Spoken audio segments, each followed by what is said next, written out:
Bonjour, vous écoutez bien La Confiture, je suis Sébastien, je suis avec Guillaume. Bonjour à tous. On a appris des trucs et on va vous les transmettre à notre façon parce que n'oubliez pas, la culture c'est comme la confiture. Parfois, il faut passer outre l'étiquette pour découvrir de nouvelles choses. Ouh, on ne juge pas un livre par sa couverture. Parfois, si une BD. Ouais, c'est bien. De quoi allons-nous parler aujourd'hui, Guillaume? Alors, aujourd'hui, on va parler de se mesurer l'intelligence et on va parler de l'histoire de l'Iran. Tout à fait. Une partie en tout cas. Exactement. Tout commence par une question que je peux te poser d'ailleurs, de Sébastien. Toi qui es d'une intelligence rare. Mhm. Enfin, je veux pas dire qu'elle est dure à trouver. Hein. Je veux dire Sympa. qu'elle a peu d'égal parmi nos congénères. Tout à fait. Est-ce que tu as déjà fait te mesurer? Non. Non? Tu vois, pour comparer avec tes potes ou faire rêver des demoiselles, Non, non, non. La table était trop petite et du coup, bon. Voilà. c'est toujours comme ça, hein, je pense. La motivation pour mesurer son QI, je pense que c'est comme ça qu'on drague. Tout à fait. Ça a toujours très bien marché. Bah, je vais essayer de te donner envie alors, Ben, en te racontant une petite histoire de la mesure de l'intelligence. mhm. On va aller vite, hein, je vais Alors, te au décevoir un néolithique. peu. J'ai trouvé fort peu de références sur la mesure de l'intelligence au néolithique. J'ai l'impression qu'ils avaient autre chose à foutre. C'est possible. Ou alors c'est perdu, c'est qu'ils étaient écrits sur des Oui, feuilles. de la même façon, dans l'Antiquité, au Moyen-Âge, il n'y a pas beaucoup d'avancées sur ce point-là, même si on se rend compte assez vite qu'il y a des gens qui sont un peu les astres brillants de l'intelligence humaine et d'autres qui ont là la lumière à tous les étages. En vrai, pour commencer un peu dans cette histoire, moi je vais aller en Angleterre au 19e. C'est étrange que ça commence en Angleterre, cette histoire. Eh ben, on va commencer par un homme en particulier qui s'appelle Francis Galton. Et Francis Galton, il a un truc, c'est qu'il kiffe mesurer. S'il a une petite... Ça n'a Alors, rien à voir. alors, il en a une petite, puisque il a arrêté ses études après avoir été consulté un phrénologue qui lui a dit, donc monsieur, vous n'en avez une trop petite. Un crâne, hein, le phrénologue, c'est la personne qui est capable de vous donner des conseils de carrière en mesurant votre crâne Et les boss... et les bosses du crâne. Donc il a arrêté ses études à ce moment-là pour embrasser des carrières plus d'aventuriers, d'explorateurs, enfin surtout une carrière de riche. Parce que Ça aide. voilà, son père meurt peu après, donc voilà, il est riche. Il a commencé par faire des maths. Ah, et puis Euh, donc il n'avait pas la bosse des maths. Exactement. Et donc, il va se balader en Afrique, par exemple, où là, il va pouvoir exprimer sa passion. Une anecdote passionnante sur lui qui mesure des jeunes femmes à distance, hein, et sans se faire voir. Ah. Ce qui est un petit peu bon. Ouais, c'est un peu cringe. Mais il prend des mesures dans sa tête D'accord. de jeunes femmes. Il va continuer un peu sur cette passion de la mesure. À un moment, il va faire une carte de la beauté anglaise. C'est-à-dire qu'il se balade dans les villes anglaises et qu'il met des notes aux filles qui croisent dans la rue. Et Ah, après, c'est Mark Zuckerberg en fait. et après il fait des moyennes. Ouais, d'accord. Bon. Il en fait une carte, je pense, complètement objective. Son déclic va venir de la lecture du bouquin de son cousin, de l'origine des espèces. Ah, Darwin. Voilà, bah, Darwin. Donc ça va lui faire oublier Dieu. Hein, et ça va lui donner une idée qui va devenir un peu une obsession. C'est que les êtres humains héritent de leurs parents des capacités mentales bonnes ou mauvaises. Mhm. Et c'est ces capacités mentales-là qui vont déterminer leur succès. Ok. C'est clair, c'est simple. Hein, on détermine tout à la naissance, voire avant. Hein, Ce qui est un petit peu protestant finalement. Le destin. c'est voilà, il y a une sorte d'iné- inélucte, il y a de prédestination dans le truc. Il tire ça aussi de son expérience. Il voit bien que à Cambridge, il a côtoyé des gens qui étaient à la fois très brillants et issus de très bonnes familles Et très riche donc. et très riches, bah, de gens à succès. Il voit bien aussi que aucun des autochtones africains ne lui arrive intellectuellement à la cheville. Oui, parce qu'ils n'ont jamais entendu parler de phrénologie par exemple. Bah exactement. Voilà. En tout cas, c'est ce qu'il dit. Donc 1869, 10 ans après l'origine des espèces, donc il décide de mettre sa théorie à l'épreuve expérimentale dans un livre, Le génie héréditaire. Chouette titre, cela Oui, dit. oui, c'est pas mal. Facile. Pour ça, on va faire de manière très scientifique. C'est-à-dire qu'il va prendre un annuaire des gens connus de l'époque. Et il se rend compte qu'il y en a 10% d'entre eux qui ont un lien de sang. Ok. C'est impressionnant, 10%, on s'attendait pas à autant. Hein. Oui, c'est vrai. Ça prouve bien que le génie est héréditaire. Ouais, alors un sociologue te dirait peut-être que ça a des rapports de richesse, justement. Ah bah oui, mais le sociologue, il dit n'importe quoi. Il fait pas de la science. Il fait pas de la C'est science, bien lui. connu. Lui. Et notre ami Galton, il va même aller jusqu'à postuler que le génie s'estompe après 3 dilutions successives du sang. Pas trop un homéopathe le type, apparemment. Mais donc, du coup, il prône la consanguinité ou comment ça se passe?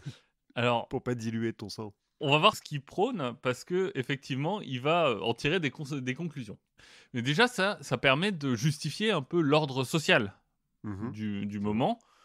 Et il va publier des graphes qui prouvent, pour avec des gros guillemets, hein, que si les femmes, les personnes de couleur ou de classe inférieure ont ce statut-là dans la société, bah, c'est l'ordre naturel des choses. Oui, c'est qu'ils ont pas le bon patrimoine génétique, quoi. Exactement, ils ont une valeur génétique moindre, donc ils sont à leur place. Bon, finalement, la société, il en fait un ordre génétique Mhm. et il en vient à la conclusion simple que seuls ceux dans les couches supérieures devraient se reproduire pour faire une humanité meilleure. Voilà, tranquille. On vient d'inventer Le le génie. génisme. Voilà. Superbe. Bon, Alors qu'il s'appelle pas Eugène en plus. non, malheureusement, C'est dommage. eugénisme. Bon, il reconnaît qu'il y a un petit souci. Parce que lui, quand il regarde l'annuaire et tous ces gens brillants, il se dit bah, c'est cool ces gens brillants, mais bon, ils ont entre 50 et 70 ans. Ils sont tous mal. Ils sont tous mal. Mais ça, c'est pas grave parce que, bon, on pourrait leur donner des femmes. Oui, bah oui, ils le méritent. Je sais plus si je l'ai mis après, mais oui, si. J'expliquerai comment on leur donne des femmes. Mais il dit, c'est pas très pratique tout ça, parce qu'en fait, tu peux pas trop te permettre d'attendre que des gens atteignent 50-70 ans avant de leur dire, bah c'est bon, maintenant, t'as un prix Nobel, tu peux te reproduire. Oui, Il effectivement. faudrait mieux pouvoir les choisir avant. Ouais, quand ils sont dans la force de l'âge, quoi. Voilà. Et pour ça, bah, il faudrait pouvoir mesurer leur potentiel. Mhm. Arrive l'idée de pouvoir mesurer une forme d'intelligence. Qui donc serait constant tout au long de la vie, quoi. Tu gagnes pas en intelligence Ah non, avec bah non, l'âge. c'est une composante qui est complètement innée. Oui. Et donc, il va proposer que les meilleurs à ce test soient appairés à des jeunes femmes qu'on choisit bah, pour leur beauté, leur morale et leur capacité à tenir une maison. Ah, on leur fait pas passer le test aux femmes, par contre. Bon, non, Non, ça prend du temps. on les prend dans la bonne société. Quoi. Ah oui, oui. Et on leur donne une grosse somme d'argent. Aux femmes? Bah, non, pas aux femmes. Elles Au savent couple? pas- Au couple. Les Femmes. femmes, elles savent pas vraiment tenir l'argent. Et qu'on garantisse aussi l'éducation de leurs enfants. D'accord. Donc en gros, si tu réussis ton test de QI, on te déroule le tapis rouge. Quoi. Mhm. Ce qui est une vision assez positive de l'eugénisme. Oui, Dans un sens. c'est mieux que de castrer des gens, quoi. On y reviendra. D'accord. Il n'y a plus qu'à trouver donc la façon de mesurer ce potentiel. Et Galton, il va faire une première tentative à l'exposition sanitaire internationale de Londres Mhm. en 1884. Donc il va se mettre un petit stand avec 2-3 assistants et il va prendre des mesures sur des milliers de personnes Mhm. qui passent. Il va mesurer leur taille, leur envergure, leur capacité à frapper une cible, Mhm. à distinguer des couleurs. En fait, l'idée, c'est que derrière tout ça, ça lui permet de comprendre la capacité que les gens ont à avoir un cerveau qui fonctionne, c'est-à-dire qui analyse ce qui se passe au dehors pour en tirer de l'information. Enfin, là, les tests que tu m'as dit, c'est quand même assez simple, quoi. Bah, frapper une cible, il se rend compte que c'est pas aussi simple que ça. Certes. Ça l'attriste d'ailleurs à quel point la société s'affaiblit et que de son temps, on savait le faire beaucoup mieux. Oui, bien sûr. On notera qu'il mesure pas le crâne. Ah, il a abandonné la phrénologie? Bah, je pense qu'il a pas vraiment envie Ah oui, qu'on mesure lui. d'arriver à la conclusion qu'il faut un gros crâne pour être intelligent. Ça lui va pas vraiment. Le problème, c'est que il va récupérer plein de données, mais maintenant, qu'est-ce qu'on en fait de ces données? Ben oui. À l'époque, les statistiques, ça n'existe pas vraiment. Et les tableurs Excel, encore moins. Encore moins. Mais les statistiques à l'époque, alors elles existent un petit peu en Europe, Mhm. mais elles servent avant tout pour la science physique. Mhm. C'est-à-dire qu'elles servent notamment à avoir des moyennes et des erreurs. Mhm. Tandis que ce qu'il faut à notre ami, c'est de pouvoir voir quelle est l'influence d'un facteur sur un autre. Mhm. Et c'est pour ça que Galton va inventer le coefficient de corrélation, donc qui est un outil mathématique. Alors, il va inventer une forme un peu primitive qui va être raffinée un peu plus tard, mais c'est une forme de lien, en fait, entre deux événements. Mhm. Si c'est 1, c'est complètement lié. Si c'est -1, c'est que c'est le contraire est complètement lié. Si c'est 0, c'est qu'il n'y a aucun lien. D'accord. C'est un joli outil. Oui, en soi, on l'utilise encore. On l'utilise encore, qui va magnifiquement prouver que sa théorie ne fonctionne pas. Bon, ça va pas être montré tout de suite. Hein. Lui, il va pas aller jusqu'au bout du truc, mais il faudra attendre la fin du 19e pour qu'on montre. Non, tes tests. C'est pas bon parce qu'il y a des gens intelligents daltoniens, donc ça marche Ouais, pas. et puis l'envergure des bras a a peut-être peu de rapport. Mais on était en Angleterre, mais il faut pas oublier que c'est grâce à nous que l'histoire va avancer. Enfin, grâce à nous. Grâce à nos illustres ancêtres, notamment Alfred Binet. Je connais ce nom. Alfred Binet, c'est un psychologue. Alors, au départ de sa carrière, c'est pas un éminent psychologue. Ce qui est intéressant, c'est pas de se focaliser sur la carrière de Binet, c'est d'aller vraiment sur l'homme, de s'intéresser au père, parce que finalement, c'est le père qui est important dans cette histoire. C'est le père parce qu'à un moment, il va voir ses 2 filles et il va se rendre compte que Madeleine et Alice, donc, qui ont 2 et 5 ans à l'époque, vont faire leur premier pas, mais de façon très différente. C'est-à-dire qu'il y en a une qui se lance, comme ça, et l'autre qui calcule un peu où est-ce qu'elle va pouvoir prendre des appuis avant de progresser. Il voit que ses filles agissent de façon différente. Donc, comme n'importe quel père aimant, qu'est-ce qu'il va faire ? Déteste. Il va les mesurer et essayer de comprendre quelle est la meilleure. Normal. Oui, on a tous un enfant préféré, quoi. Exactement. On a tous des enfants préférés ou des parents préférés.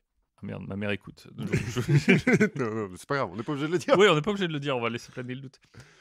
Donc, il se rend compte que pour les tâches simples, tant qu'elles arrivent à se concentrer, parce que, bon... Oui, elles ont 2 et 5 ans. Elles ont 2 et 5 ans. Elles sont pas forcément plus mauvaises qu'un adulte. Parfois même, quand on demande, par exemple, de comparer des lignes parallèles entre elles, elles font un peu mieux que les adultes. Genre, c'est-à-dire de dire si 2 lignes sont parallèles ou pas ? Non, tu leur donnes 2 lignes parallèles, tu leur demandes quelle est la plus grande. Ok. Donc si on y réfléchit, un test mental, il doit pouvoir distinguer un enfant d'un adulte. C'est mieux, enfin bon. Donc logiquement, toutes ces épreuves sensorielles, il faut les éliminer. Donc grâce à Madeleine et Alice, on va focaliser les tests d'intelligence sur le langage, les problèmes abstraits et les problèmes complexes. Là où elles ont du mal. Parce que c'est des petites connes de 5 ans. Parce qu'elles ont 5 ans et faire des maths, c'est... Elles sont nulles, c'est tout. Les équations différentielles, comment ? Comment ça, tu connais pas ? Ça paraît aujourd'hui assez évident de se dire, pour tester l'intelligence, il faut qu'on teste des problèmes abstraits, des capacités de langage, des problèmes complexes. Oui. Mais à l'époque, c'est une grande avancée. Finalement, l'intelligence, c'est plus une question de corps, mais c'est une question de cerveau. Tu vois, c'est plus une question de seuil de douleur que Galton mesurait aussi. Comment il faisait ? Il prenait des abeilles et les mettait sur les couilles des gens ou... Non, ça c'est un autre ami étudiant. Non, il mettait des pointes sur lesquelles il appuyait de plus en plus fort jusqu'à ce que les gens disent « aïe ». Cool. Ça a dû bien se passer. Ouais. Bon, c'est bien gentil d'avoir cette nouvelle théorie, mais qu'est-ce qu'on en fait ? Donc Binet, il va essayer de créer un test, mais il galère un peu. Heureusement pour lui, il y a le contexte qui va l'aider. On est fin des années 1890. C'est une période où l'instruction est en train de se généraliser en France. Elle va devenir vraiment obligatoire en 1914. Mais on a plusieurs lois entre 1890 et 1914 qui font que l'école prend de plus en plus de place et intègre de plus en plus de gens. Donc les effectifs des écoles vont exploser. C'est le moment de Luc Ferry, non ? Jules Ferry. Jules Ferry. Pardon. Luc Ferry n'a pas fait grand-chose pour l'éducation des Français. Va se poser un problème. Comment est-ce qu'on gère les enfants qui n'ont pas la capacité de suivre les cours ? Parce qu'avant, c'était simple, on les envoyait pas à l'école. On les envoyait au champ. Voilà. Et surtout, quand est-ce qu'on les repère au plus vite ? Et ça, c'est la question à laquelle Binet va essayer de répondre avec son premier test d'intelligence qui est créé avec Théodore Simon en 1905. Le brevet des collèges. Non, c'est assez simple, tu vas voir, c'est 30 questions ou des tâches qui sont des tâches de difficulté croissante. La première, c'est fixer une flamme de bougie. C'est pas forcément facile. Manger un chocolat noir et pas un morceau de bois blanc. Normalement, il se dit, ça, on peut le réussir à 2 ans. Ouais. Après, on va passer à des choses qui sont plutôt orientées pour être réussies par un enfant de 5 ans. Tu vois, comme définir un cheval, Mmh. ou répéter des nombres, ou des phrases simples. Mmh. Et on va augmenter la difficulté comme ça, par tranche d'âge en fait, pour arriver jusqu'à 11 ans. Et suivant à quel moment tu n'arrives plus à répondre, ben ça va te donner un âge, Mmh. en fait. Un âge mental. Ouais, Et il suffit de comparer ton âge mental à ton âge chronologique pour savoir si tu as un retard. d'accord. Et si t'as un retard, on te vire de l'école? Je pense qu'à l'époque, oui. Enfin, Parce que je pense que ça dépend du retard. Il y a plein de classifications rigolotes des idiots, des imbéciles, des débiles. l'imbécile heureux, l'imbécile parfait, l'imbécile profond. Tu peux même affiner. Hein. Tu peux dire que tu as, par exemple, 6,2 ans d'âge mental, ce qui est mon cas. Mais Binet dit ouais, on va pas trop déconner non plus. C'est Restons scientifiques. le chiffre après la virgule. Faut pas trop y donner d'importance. Hein. L'autre pionnier, c'est un Anglais encore, qui s'appelle Spearman. Alors, lui, c'est pendant la guerre des bourgs. Parce qu'en fait, j'ai appris depuis le dernier épisode qu'on disait bourg et pas Bauer, donc je m'excuse. Et tu profites pour le replacer. Voilà. Parce que lui, pendant la guerre des bourgs, donc il est mobilisé et il est posté près d'un petit village à Guernesey. Où il doit pas y en avoir beaucoup. Ouais, des bourgs, il en voit pas beaucoup. Ça. Mais il voit des enfants. Ouais. Enfin, non, mais pas comme ça. Enfin, je veux dire, Il y en a, quoi. je veux dire, il y en a à côté de lui. Quoi. Et pour lui, ce qui est important, c'est qu'il va se rendre compte qu'il y a chez ses enfants une forte corrélation entre les notes en langue, dans différentes langues, et les notes en maths, Ok. chez les jeunes enfants. Ce qui veut dire pour lui qu'en fait, il y a un truc derrière tout ça qui sert à tout, une sorte d'intelligence générale, Mhm. qui est une sorte de moteur à laquelle tu vas rajouter une intelligence spécifique. Tu vois, l'intelligence générale, elle s'applique vraiment à tout, la mécanique quantique au foot, Mhm. à peu près. Et après, tu as une intelligence spécifique qui est propre à chaque tâche. D'accord, genre t'as l'intelligence de la couture, celle du calcul différentiel et... Exactement. Mais tout ça, c'est propulsé par ton intelligence générale. D'accord. C'est le fameux G, facteur G. Donc on appelle ça comme ça. Rien à voir avec le point, je crois. Donc pour mesurer cette intelligence générale, il se dit, je vais tester un peu tous ces trucs spécifiques. L'idée étant pas de savoir si tu es bon dans un truc ou dans un autre, mais en faisant un peu une grosse moyenne de tout ça, je vais avoir une idée de l'intelligence générale. D'accord. Il faut mesurer ça, et l'étape d'après, c'est un autre mec qui va venir en Europe pour prendre ces infos et les emmener aux USA. Lui, c'est Henry Herbert Goddard. Mhm. Rien à voir avec Rien à un voir. réalisateur. Non, il est 2D, enfin 3D. Lui, il gère, et en gros, il constitue l'ensemble du département de psychologie d'une école d'apprentissage pour les faibles d'esprit à Vineland, New Jersey. Ouais, donc il est tout seul dans son truc. Oui. Donc, faible d'esprit, j'ai l'impression que c'est le mot de l'époque et que je vais garder. Je vais essayer de n'offenser personne. Mais une école d'apprentissage pour les faibles d'esprit, pour le coup, ils sont bien lotis, ils sont bien traités. On cherche un peu leur bonheur parce qu'on pense que c'est par le bonheur qu'ils vont s'épanouir. C'est plutôt... Ouais, on n'est pas dans le mal. cliché de l'asile complètement lugubre. Ouais, puis on les envoie pas à la mine, quoi. Donc, Non. Donc lui, pareil, hein, il se dit, il faut que j'arrive à mesurer les choses. Il est tout seul dans son coin, d'abord aux États-Unis, donc il va avoir les mêmes idées que les Anglais. La force des poignets, il va mesurer des mouvements involontaires pour relier ça à l'intelligence, mais il se rend compte que ça mène pas à grand-chose. mhm. Donc Europe, donc il découvre Binet. Et lui, il va, enfin les pincettes du français de attention, le virgule, machin, fini. Lui, il va d'abord revalider le test en le comparant aux observations des professeurs de son école. Ouais. Genre, ah, lui, il a une bonne note. Qu'est-ce que t'en penses? Ah oui, ça m'a l'air bien. Oui, parce qu'il est vraiment faible, hein, celui-là. Hein, non, pas tant que ça. Mais lui, il va aller plus loin. Binet, il dit, mon test, il permet de mesurer la maturité d'un enfant. Mhm. Lui, il va pousser le truc un peu plus loin et dire, non, ce test, il permet de mesurer une donnée biologique qui est l'intelligence. Ah ouais, d'accord. Il revient un petit peu sur le côté anglais, genre c'est biologique, c'est génétique, et puis ça Oui, bouge voilà. un peu, quoi. Mais on parle du même test. Hein. Hmm. Ça tombe bien parce que jusque-là, on ne s'est pas trop intéressé aux faibles d'esprit dans la psychologie. Mhm. Parce que, faut comprendre, t'es psychologue, Enfin, je veux dire, à côté, il y a les fous. C'est plus intéressant, quoi. Bah, en fait, Ouais, en fait, si on parle de pop culture, tu vois, à part Forrest Gump, des gens qui ont un problème de handicap mental dans la pop culture par rapport à des gens qui sont fous. et puis même Forrest Gump, en fait, il a une vie Oui, incroyable, mais une discussion avec lui, c'est pas forcément, bah, voilà, donc si tu psychologue, c'est le début, tu peux choisir tes malades, bah, tu prends, ouais, ceux qui sont les plus intéressants, quoi. donc tu prends ceux qui sont plus intéressants, et lui, il est psychologue, il va donc s'approprier ce champ d'études, ce qui va le faire sortir en fait un peu du champ de la médecine Mmh. et de la psychiatrie. On n'est plus vraiment dans du diagnostic médical, mais son outil, son test, va devenir un test de diagnostic. Il va réussir à le faire accepter par la communauté médicale, principalement parce qu'il n'y a que lui qui bosse dessus, et que les autres s'en foutent. Donc, en fait, on est bien content d'avoir un truc.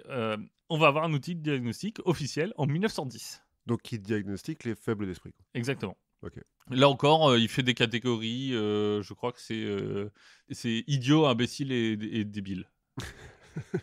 Mais c'est dommage qu'il y ait pas les sous-catégories, tu vois? Ça fait des bon, enfin, moi, c'est des insultes que j'aime bien, des vies profondes. Et lui aussi, bah, il va profiter de la même façon que Binet de l'essor du système scolaire américain pour répondre son test. Non seulement parce que ça va lui permettre de faire un peu de tri, Mmh. mais aussi parce que lui, il a une visée un peu scientifique et qui se dit que c'est un peu le thermomètre du thermodynamicien. C'est Mmh. que jusque-là, la pédagogie avait aucun moyen de mesure. Et que lui, il a trouvé le moyen de mesure qui va pouvoir donner lieu à toutes les expériences de pédagogie, savoir comment est-ce qu'on enseigne. Donc première étape, il va trouver une école dans le coin pour les persuader de faire ces tests sur leurs 2000 personnes. Et là, on passe un cap. Là, le test d'intelligence, il est plus destiné à déceler un retard. Ah oui, il le fait passer à tout le monde, même aux adultes, Voilà. même Enfin, aux à tous les gens de l'école, qui, eux, a priori, n'ont pas forcément de problème identifié. Bon, il y a quand même quelques critiques dès cette époque-là qui disent que l'aspect verbal a énormément de poids, mmh. ou l'aspect de l'expérience aussi a pas mal de poids. Tu parles de neige à des enfants qui n'en ont jamais vu, c'est plus dur pour eux de répondre aux questions. Certes. Donc est-ce que tu fais vraiment un truc une donnée biologique ? On s'en fout, le succès est là. En 1914, toutes les villes de plus de 250 000 habitants font passer des tests donc, de Spearman à leurs élèves. Et du coup, s'il les diagnostique, faibles d'esprit, il les envoie dans des Dans des institutions. Alors je sais pas à quel point c'est systématique. Hein. Ouais. Très Parce que vite. ça prend pas du tout en compte, les mecs qui sont dyslexiques, qui ont des Non, bah non. Le mec qui avait la diarrhée le jour du test. ouais, voilà, ou Non, qui non. est hyper émotif, Exactement. Mmh. Bon, très vite, on va faire sortir le test du cadre scolaire. D'abord, ça va se passer à New York. Mmh. Plus précisément, à Ellis Island. Oh, ils vont faire ça sur les immigrés? Bah oui. Donc Ellis Island, c'est le point d'entrée principal des migrants qui veulent arriver aux USA à cette époque-là, en bateau. Et bien entendu, les Américains font attention à ce qui rentre et ont pour politique de ne pas accepter de personnes présentant un handicap mental lourd. OK. Qu'ils sont bien contents une fois qu'ils sont à Ellis Island, les mecs, qui ont un handicap mental lourd. Non, bah, vous pouvez pas rentrer. Exactement. On va en parler. Donc, pour ça, comment on fait au départ ? On n'a pas d'outils. Hein. Les géniaux tests de QI ne sont pas encore arrivés. Donc, bah, c'est un peu au faciès. C'est un peu des évaluateurs qui se baladent le long des fils, et qui prennent des mecs un peu au hasard, et qui leur posent des questions, et qui se font une idée un peu comme ça de leur intelligence. leur Alors intelligence. que les mecs parlent pas anglais. Alors que les mecs parlent pas anglais. Oui. Il y a une anecdote que j'ai lue qui est assez intéressante. Le mec dit bah, si je te donne un chien et que mon voisin te donne un chien, combien t'as de chiens ? Mmh. Et le mec lui répond 3. Parce qu'il en a déjà un. Bah, ouais, il lui dit bah, moi j'en ai déjà un chez moi. et en fait, ce genre de truc, il se dit bon, il s'est quand même raisonné. Quoi. Donc c'est bon, on va y aller. Et c'est vrai qu'en plus, quand tu dis, bon, ces mecs-là ont dépensé les économies de leur vie, ont passé un voyage dans des conditions horribles pour arriver ici plein d'espoir, oh, t'es pas trop regardant non plus. Enfin, Bah, ça dépend de T'as- l'évaluateur, parce que du coup, c'est ouais, mais t'as une certaine humanité à un moment. Mmh. Mais on va remplacer ça par des outils beaucoup plus scientifiques. Des tests. Ben, voilà, des tests. Mais il va falloir mettre au point un nouveau type de test qui n'est pas destiné aux enfants. Et en plus, parce que la population testée ne parle pas anglais, ou pas forcément anglais. Ça, c'est Knox, un psychologue du nom de Knox qui va s'en charger. Il va par exemple faire des épreuves où on va prendre un cube, on va toucher différentes faces et on va demander à la personne en face de refaire la séquence. Ou lui montrer des objets et lui demander de s'en rappeler. Donc, on va mélanger tout ça un peu aux tests verbaux. Ce qui fait que en 1908, avant l'arrivée des tests, on avait 600 000 personnes qui arrivaient à Ellis Island, 186 qui étaient diagnostiqués handicap lourd. En 14, ils sont 800 000 arrivés et ils sont plus de 1000 à être diagnostiqués. Parce que, en partie, t'as plus cette question de je teste le raisonnement, je fais gaffe et puis bon, j'ajuste un peu. Quand la réponse est oui ou non, t'as la marge de manœuvre. Là, la marge de manœuvre, elle est réduite à cause des tests. Bon, on est là, 1914. Je pense que tu me vois venir. Hein, on s'approche dangereusement de la Première Guerre mondiale. Alors, pas aux États-Unis, puisqu'on est toujours aux États-Unis.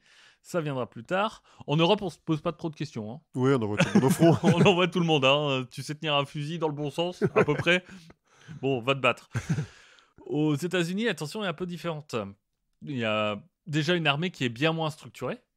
Enfin, il y a quasiment pas de cavalerie, des chimistes, ça n'existe pas. Enfin, toute l'armée est inventée, en fait. L'armée moderne est inventée. Et bah, c'est là que nos psychologues vont arriver à la rescousse. En bons scientifiques, d'abord, ils vont commencer par s'engueuler. Parce qu'il y a deux visions, en fait. Il y a la vision de l'American Psychological Association, qui veut faire des tests de QI, en fait, un peu à tout le monde. Et on a un autre homme qui s'appelle Walter Dill Scott, qui, lui, a un background un peu différent. C'est-à-dire que lui, il a déjà designé des tests, mais qui étaient des tests de recrutement. En fait, des tests psychologiques pour aider à trouver la meilleure recrue pour des sociétés. Ah, genre, il était DRH, le mec. Bah, il inventait les tests RH, à peu près. Lui dit, mais pourquoi on ferait des tests de QI? Et on lui dit, non, c'est nous qui décidons. Toi, tu vas ailleurs. Donc lui, il va faire son truc dans son coin, qui va bien marcher d'ailleurs. C'est le seul psychologue qui sera médaillé de l'armée. Mais bon, c'est pas lui. Pas de bol.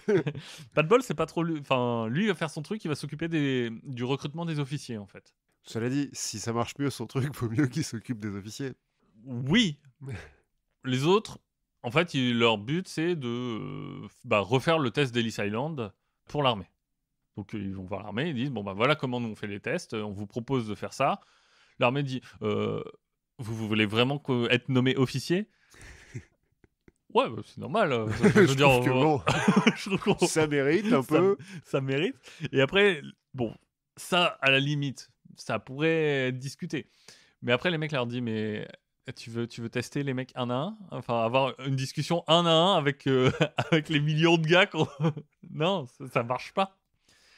En fait, on arrive un peu à la limite de tous ces tests qui ont été là, c'est que c'est des tests qui sont individuels, où tu as un psychologue face à une personne testée. Là, on va devoir faire le test en groupe, voire un test de masse. Et ça, à l'époque, on ne sait pas faire. La solution, c'est un autre psychologue qui s'appelle Terman, qui va en fait adapter le test de Binet. Alors lui, il a commencé à le faire dès 1916 et on va s'appuyer sur son travail pour, en 1917, faire un test pour l'armée. On lui doit notamment une idée qui ressemble à celle de Binet, qui est en fait de diviser l'âge mental par l'âge chronologique. Ce qui nous donne un quotient qu'on appelle le quotient intellectuel. Ah, c'est lui qui a inventé ça. Voilà, 1916, le quotient intellectuel. Bon, lui, dans son test, il garde des questions genre qui est Gengis Khan? Ah oui, donc... Ça aide à bien évaluer une intelligence purement innée. Ah oui, bien sûr. En même temps, tout le monde connaît Gengis Khan, je veux dire. Mais bon, oui, surtout aux États-Unis. Oui, mais bon, on le croit sur parole. Hein. Bon, ok, quand ils testent ça dans les hôpitaux, on se rend compte que des gens qu'on a classés comme faibles d'esprit ont des scores supérieurs à la normale. Et lui, il va dire, oui, mais en fait, il y a un facteur qui s'appelle l'intelligence sociale. Donc, il faut retirer des points aux prostituées, aux filles de mauvaise vie, aux gens qui ont des mœurs un peu bizarres. Et hop, comme ça marche. Ah, c'est gratos en plus, le côté moral là-dessus. Ah bah oui, complètement. Ouais. Mais quand t'es faible d'esprit, tu es un criminel en puissance. Logique. On va y revenir. Et donc, pour l'adapter à l'armée, il va se servir aussi d'une innovation pédagogique qui est née au Kansas quelques années avant. C'est la question à choix multiples. Oui, c'est bête, mais la question à choix multiples, c'est assez récent. Ça n'existait pas avant 1910. Mais ça permet en fait de tester très rapidement, sans ambiguïté, sans aucune discussion. En fait, il n'y a pas d'interprétation. Bon, ça signifie aussi que tu te soucies que du résultat. Ouais. Tu te soucies pas du raisonnement. C'est bon ou c'est faux. Mais il faut se rappeler qu'à cette époque-là, 1917, tout le monde n'est pas capable de lire. Ouais. Donc on va créer 2 versions du test, qu'on va appeler alpha et bêta. La première, forcément, c'est celle qu'on va lire. La deuxième, c'est celle pour les gens qui ne savent pas lire. Donc on va utiliser des images pour la deuxième, par exemple des vignettes qu'il va falloir replacer dans l'ordre pour faire une histoire, ou les colorier suivant une suite logique. Dans le test alpha, on va aussi poser des questions d'histoire ou de science, ou par exemple une question, moi je ne sais toujours pas répondre, c'est pourquoi un homme doit-il être éduqué? Petit A, parce que Roosevelt était éduqué. Petit B, parce qu'il est plus utile. Petit C, parce que ça coûte de l'argent.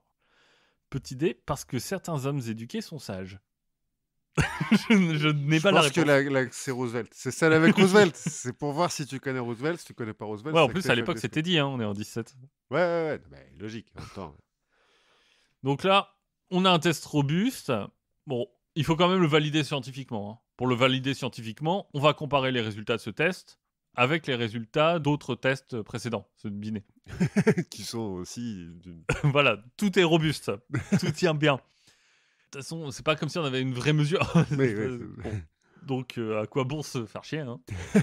L'essentiel, c'est qu'on y croit. Et on va aussi demander aux officiers de donner leur avis sur l'intelligence de leurs hommes. Ça aussi, c'est pour, hyper scientifique. Pour comparer ça au test de QI, puisqu'on parle maintenant de test de QI. Et on arrive à une corrélation entre 0,5 et 0,7. Ah oui, donc les types, ils c'est sont... ce qu'on appelle une corrélation modérée. Mais donc, la conclusion des mecs, c'est ça marche. Ça marche. Dès août 17, les tests sont lancés. On va en faire jusqu'à 200 000 par mois. 1,7 million personnes vont être testées dans toutes les strates de la société. Avec parfois un peu de difficulté, hein, parce que en fait, on va avoir des étrangers qui savent pas vraiment lire, mais on va leur faire passer le test alpha. Et puis, les noirs, on leur donne le bêta. Hein. Ah de oui, base. On se pose pas la question. On se pose pas la question de si ça mieux ou pas. Et ce bêta, d'ailleurs, il traduit bien un peu le dédain, voire le racisme hein, de l'institution. Parce que, comme tout le monde ne parle pas forcément la même langue, et c'est le but, c'est d'administrer ça aux gens qui parlent pas forcément anglais et qui ne savent pas lire, les examinateurs doivent officiellement, c'est leurs instructions officielles, expliquer le test en silence, par des mimes. Ok. Donc, on te fait rentrer dans une salle, t'as devant toi un papier avec des images, devant toi, t'as des mecs qui font des mimes. Et t'as un crayon et tu dois répondre. Et t'as un crayon, et voilà. Démerde-toi. Parce que les mecs savent pas lire, mais ils savent parler quand même, ils comprennent. Pourquoi on leur parle pas? Faut pas s'étonner si les noirs ont des scores moins bons que les blancs. Oui, bah oui. Mais bon, ça permettra aux officiers pleins d'assurance de dire le soldat noir a un âge mental de 10 ans. À part ça, on peut pas dire que ça soit hyper utile à l'armée, en fait. Bah oui, non, de toute façon... J'ai un général qui dit que c'est aussi utile pour lui que de réunir un panel de critiques d'art pour lui dire lequel de ses hommes est le plus beau. C'est inclus dans les informations pour les affectations ou les promotions, mais en fait, on s'en sert pas. Bah ouais, non, enfin, ouais. Bon, c'est pas très grave parce que maintenant, notre test de QI, il a le sceau de l'armée. Ah oui, donc il est encore plus validé, quoi. Il est encore plus validé. Le test de QI est né, officiel, et depuis, on continue à le passer à peu près sous cette forme-là. Alors, il a un peu évolué. On a arrêté le mime. on a arrêté le mime. Pour les psychologues, ça permet aussi de récupérer plein de données. Parce que 1,7 million de personnes, et comme ils sont pas non plus hyper regardants, tu vois, RGPD moyen, du coup, ils ont récupéré plein de données d'informations sur les gens qui passaient le test, leur carrière, leur machin. Donc, Ils vont quand même d'abord s'en servir pour montrer que les médecins sont moins intelligents que les autres corps d'officiers de l'armée, hein, puisqu'ils sont que 27% dans la catégorie la plus haute d'intelligence, parce que là, ils ont fait des strates, Oui, c'est mieux. et contre 66% pour les ingénieurs. Ok. Je trouve ça toujours génial. Mais Les médecins, on les aime pas. Ils sont légitimes. Ils vont se rendre compte, par exemple, que 25% des Américains sont fonctionnellement illettrés, oui. dont Bah, la ça, moitié sont nés aux États-Unis. Et donc, en conclusion, ils disent bah, il y a des gens, ils naissent illettrés. C'est comme ça. Ça sert à rien de leur apprendre à lire. C'est ça. Chose étonnante, le niveau d'études est fortement corrélé au score. Bah alors, Ce qui prouve que finalement, le système va pas si mal, puisque les gens qui ont un Puisqu'on haut éduque niveau les gens. d'études, ils correspondent à un haut niveau d'intelligence. On les a bien choisis. Bon, on se rend compte quand même que 47% des blancs et 89% des noirs sont techniquement attardés. 89% des noirs. Oui. Oh là là. Et à aucun moment, il y a un mec qui dit attends, c'est quand même un peu bizarre ça. Même chez les blancs, tu vois, qui ont un peu moins ce préjugé, 47% quand même. Oui, ça fait beaucoup, ouais. L'âge mental moyen est de 13 ans. Ce qui expliquerait beaucoup de choses sur les États-Unis. Oui, cela dit. apparemment, ça a fait grand bruit chez les publicitaires. Ah oui. Rappelle-toi que l'âge mental moyen est de 13 ans. Donc mets une femme à poil pour vendre n'importe quoi. Bon, bien sûr, hein, tout ça avec les autres études tirées d'Ellis Island qui montrent que les immigrants anglais sont vachement mieux que les immigrants portugais. Tout ça, ça va être utilisé par les théoriciens racistes et eugénistes. Et la thèse derrière est simple. Les immigrés diminuent le QI de la population. Donc il faut arrêter l'immigration. Là encore, on est dans des considérations bien humanistes. Mais On revient bien avec Galton et tout ça. D'ailleurs, notre Goddard, en 1912, il va publier une étude de cas sur la famille Kallikak. Alors, il invente le nom pour l'occasion, mais il va se baser sur la famille d'une des petites filles qu'il y a dans son institut pour faibles d'esprit. Et ce qu'il va faire, c'est qu'il va prendre toute sa famille étendue et il va évaluer l'intelligence de toute sa famille. Bon, quand on peut pas leur parler ou qu'ils sont morts, tu vas me dire c'est difficile. Non. bon alors, Non, on va se fier à leur réputation. ça c'est scientifique. Ou ce que d'autres en disent. Ou à leur job. Oui, voilà. Voilà, parce que c'est directement lié. Et comme ça, on va évaluer 480 personnes sur 6 générations pour en déterminer que 143 étaient faibles d'esprit, 291, on sait pas trop, et 46 étaient de bons membres de la société. Ah ben juste, donc t'es bon, on sait pas trop où faible, mais t'es jamais au-dessus de bon quoi. Non, pire, on va trouver 36 enfants illégitimes, Ouh. 33 prostituées et 3 criminels. Le constat est clair, hein, permettre aux faibles d'esprit de se reproduire, c'est mettre en danger la société. Tout à fait. Parce que ça crée de la criminalité. Et des prostituées. Et des prostituées. Voilà. La suite logique hein, aux États-Unis de ce péril bête, c'est d'essayer de le limiter. Donc on peut commencer par limiter l'immigration, mais on a le problème de la prolifération des faibles d'esprit. Bah oui, parce qu'ils se reproduisent entre eux. Voilà, mais le problème c'est que tu as toute une catégorie, ce qu'on appelle les débiles, qui sont en fait dangereux parce qu'ils ont ces mauvais gènes en eux qui les poussent à la criminalité, mais qui sont suffisamment intelligents quand même pour avoir une vie autonome et aller casser des cailloux dans une mine ou être à l'usine. Les autres, on se dit, bon, ils sont trop bêtes pour se reproduire. Pour cette catégorie de la population, la solution est assez simple, hein, la stérilisation forcée. Voilà, tout à fait. Qu'est-ce qui peut mal se passer là-dedans? Voilà, on commence assez tôt, hein, dès 1887 aux États-Unis.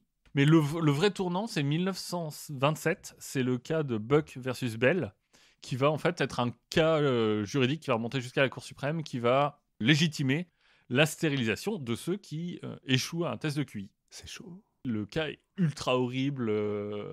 Enfin, je pense qu'on pourrait faire un épisode rien que sur ce cas. C'est une fille qui a été adoptée par une famille d'accueil, qui se retrouve enceinte parce qu'elle a été violée par le neveu, et donc on dit qu'elle a des mauvaises mœurs. On l'a fait institutionnaliser. Elle va être stérilisée de force. Les mecs vont mentir à son procès. Enfin, parce qu'elle avait des bonnes notes à l'école. Oui, mais... bah oui, du coup. Non, mais enfin, c'est assez dingue. Mais avant ça, en fait, on n'avait pas vraiment de cadre légal. Bon, on faisait pas vraiment d'information aux patients non plus. Hein. Oui. Mais bon, c'est pour le bien de tout le monde. Voilà. Toujours est-il qu'au XXe siècle, les États-Unis stériliseront officiellement plus de 60 000 personnes. Oh, la vache. Mais c'est pas les seuls à faire ça. Hein. En Europe du Nord, on le fait aussi, beaucoup. Au Japon aussi, il me semble. Bon, tu te doutes bien que sur cette belle lancée, à un moment, il va falloir parler des nazis. Bah oui, parce qu'eux aussi, ils aiment bien stériliser les gens. Oui, Définitivement. oui, bon, on va passer hein, sur les horreurs et tout ça. Ils ont commis des crimes et des atrocités inimaginables, notamment au nom de leur vision de l'eugénisme. Mhm. Oui, parce qu'ils ont un truc au début avec les Oui. handicapés. En fait, dès 1933, ils vont s'inspirer des Américains. En fait, ils vont quasiment copier-coller les lois américaines pour mettre en place des campagnes de stérilisation forcée. Chez ceux qui, entre autres... Alors, en fait, on va juger les problèmes mentaux ou physiques si t'es difforme, alcoolique, dépressif, hystérique ou faible d'esprit. Je crois que c'est à peu près les cas. Tu vas être stérilisé de force pour pas encombrer Poule le génétique. pool génétique. Bien sûr. Pour juger de ça, comment on fait ? Après une dénonciation du système médical, hein, c'est comme ça que ça se fait en général, les accusés vont passer devant une cour de santé héréditaire. Ça s'appelle comme ça. Oui, la cour de santé héréditaire. Un tribunal qui est assez clément, Oui, bien comme sûr. on s'en doute, hein, puisque entre 34 et 36, le taux de condamnation varie entre 84% et 92%. Bah, en même temps, c'est que les dénonciations sont fiables. Exactement. Hein. 388 000 stérilisations, dont les 2/3 pour les retards mentaux. Bon, le retard mental, c'est aussi un bon prétexte hein, Oui. pour stériliser des prostituées, mais aussi des activistes politiques. Ah bah oui, parce que le communisme, c'est héréditaire. Exactement. Bon, les nazis vont créer un test spécifiquement en se basant sur le test américain, mais alors eux, les biais, ils en ont rien à foutre. Si tu sais pas qui est Gengis Khan, bah c'est ton problème. Non, eux, ils demandent qui a découvert l'Amérique, Ouais. mais aussi que signifie Noël. Ah ouais, d'accord. Tu vois, à la fin, t'as même pas de chiffres. T'as pas de chiffres, tout se fait à l'oral, et tu finis juste par une classification normale, idiot, imbécile ou débile, quoi. Ok, cool. Mais cela dit, du coup, ils abandonnent le questionnaire à choix multiples. Oui. Ce qui est... Ce qui est un choix. Le médecin, en fait, il est libre, il note pas les réponses qui sont données, et à la fin, il dit hop, j'ai fait l'interrogatoire, voilà Il est débile. voilà C'est le bon. résultat. Ok, cool. Et il y en a qu'un seul, bien sûr, de médecin. Bah oui. Oui. Donc, à peu près n'importe qui, tu veux. Mais même des membres du parti. Hein. T'as des membres du parti qui se font stériliser de force parce qu'on les trouve trop bêtes. Quoi. Écoute. Bon, la stérilisation, c'est bien, mais les faibles d'esprit, c'est non seulement un poids pour l'avenir du pays et le pool génétique, mais c'est aussi un poids pour des moments un peu difficiles. Hein, on n'a pas que ça à foutre de les nourrir en ce moment, c'est la guerre, monsieur. C'est bien martelé par le régime, d'ailleurs, parce que dans les manuels scolaires, tu peux trouver des petits problèmes de mathématiques, par exemple, comme un asile coûte 6 millions de Reichsmark. Combien de logements à 15 000 Reichsmark pourrait-on construire à la place ? Ça pour des gosses. Ah bah oui, Mais oui, bien c'est sûr. un problème de maths. Oui. Finalement, à la fin de la guerre, les nazis auront exécuté 200 000 handicapés. Pour une bonne partie désignés comme tels parce qu'ils auront raté un test de QI. Ok, parce qu'ils savent pas ce que c'est que Noël. Enfin, Voilà. Bon, on se doute que, passé 45, l'eugénisme a plus trop bonne presse. ouais. Donc c'est peut-être le moment d'abandonner ces histoires de tests de QI. Attends. Que nenni. Allons voir les Anglais. En pleine reconstruction, ils se disent quand même, ce serait bien d'avoir une société efficace. C'est-à-dire que il faudrait aider les élèves les plus doués. T'as vu, là, on est dans le positif. Hein. Oui, c'est vrai. On est dans le positif. Pour les former au plus haut de carrière. Mhm. En gros, il ne faut plus que ce soit que de la reproduction sociale. Il faut vraiment Oui, faut- la méritocratie. Enfin, pas républicaine chez eux, mais... Donc, ce qu'on va faire, c'est que, juste après-guerre, on va créer un système où, en fait, les élèves vont être orientés vers deux types d'écoles qui sont complètement différentes, qui sont les grammar school et les secondary school. Mhm. Et ça, sur la base d'un examen qui passe à 11 ans. Ok. C'est vraiment tu vois, le grammar school, c'est les bons profs et tout ça, et bah, la secondary school, comme on a eu plein de morts et tout ça, bon, bah, C'est les autres. voilà, c'est C'est la garderie. Exactement. Là, on va faire un peu plus spécifique dans les questions quand même, on va poser des questions un peu de connaissances, mais le principe de base Et même le principe théorique de se dire, bah, à 11 ans, on peut trouver l'intelligence de quelqu'un qui va rester la même jusqu'au bout. D'accord. Mhm. La réussite scolaire en fait d'un élève à 11 ans est caractéristique de sa réussite scolaire plus tard et dans sa vie professionnelle. Bah oui, c'est évident. Il n'y a pas de contre-exemple. Non. Donc finalement, c'est plutôt une bonne idée, moi je trouve, de dire à des gamins de 10-11 ans, bon bah t'as 2 heures pour faire un test qui va déterminer le reste de ta vie. Parce qu'on parle de ça. Voilà, c'est ça. Si tu réussis pas, c'est l'usine. Mais il y a des fameux plans de carrière à l'usine. Et puis, on le voit en France aussi, ces concours qui sont complètement égalitaires sur le papier. On voit qu'il n'y a aucun problème de reproduction sociale. Non, du tout. Du Nous tout. qui sommes allés en prépa, on peut le dire. Bah, à l'époque, on se rendra compte qu'en Angleterre, la catégorie sociale, ça reste le facteur le plus important de réussite Oui. à ces tests-là.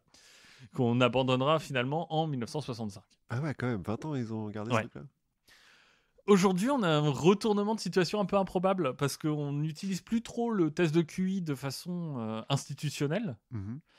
sauf dans de rares cas. Et en fait, dans ces rares cas, moi j'en ai trouvé un qui est assez positif.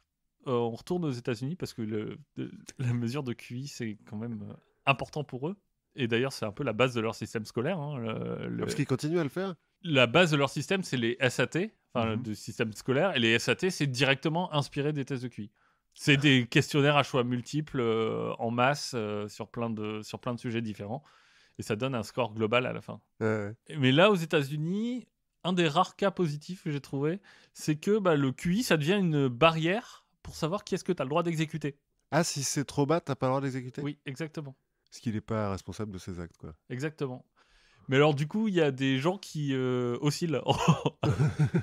Parce que comme c'est pas un test hyper fiable, tu te retrouves à avoir un mec qui, la limite est suivant les états, mais moi j'ai lu un gars, le truc est à 80, il commence à scorer à 58, après il repasse à 85 et puis à 72.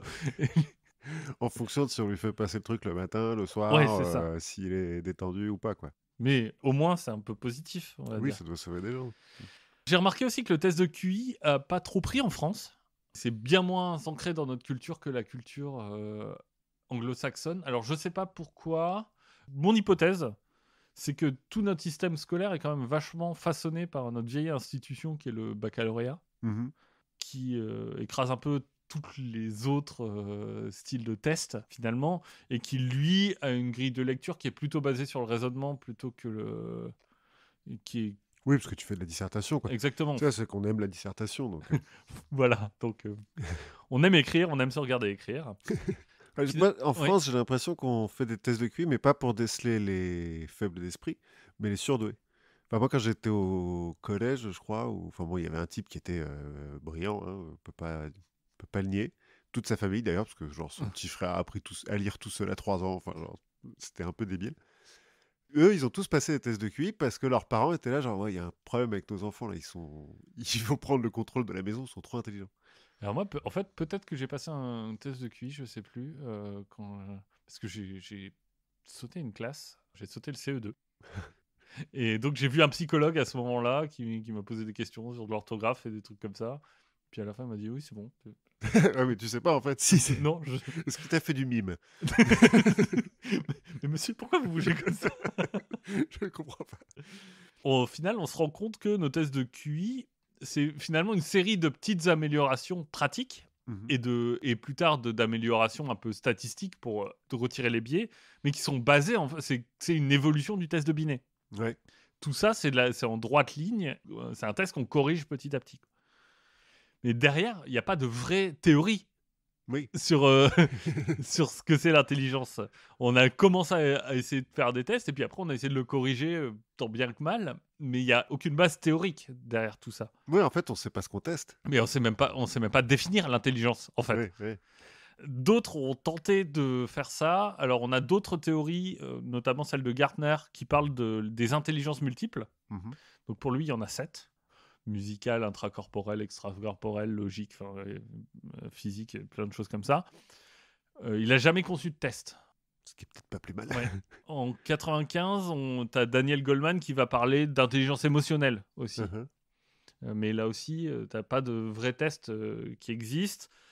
Le professeur Robert Steinberg de Yale, lui, parle d'intelligence de la réussite, la Successful Intelligence, OK.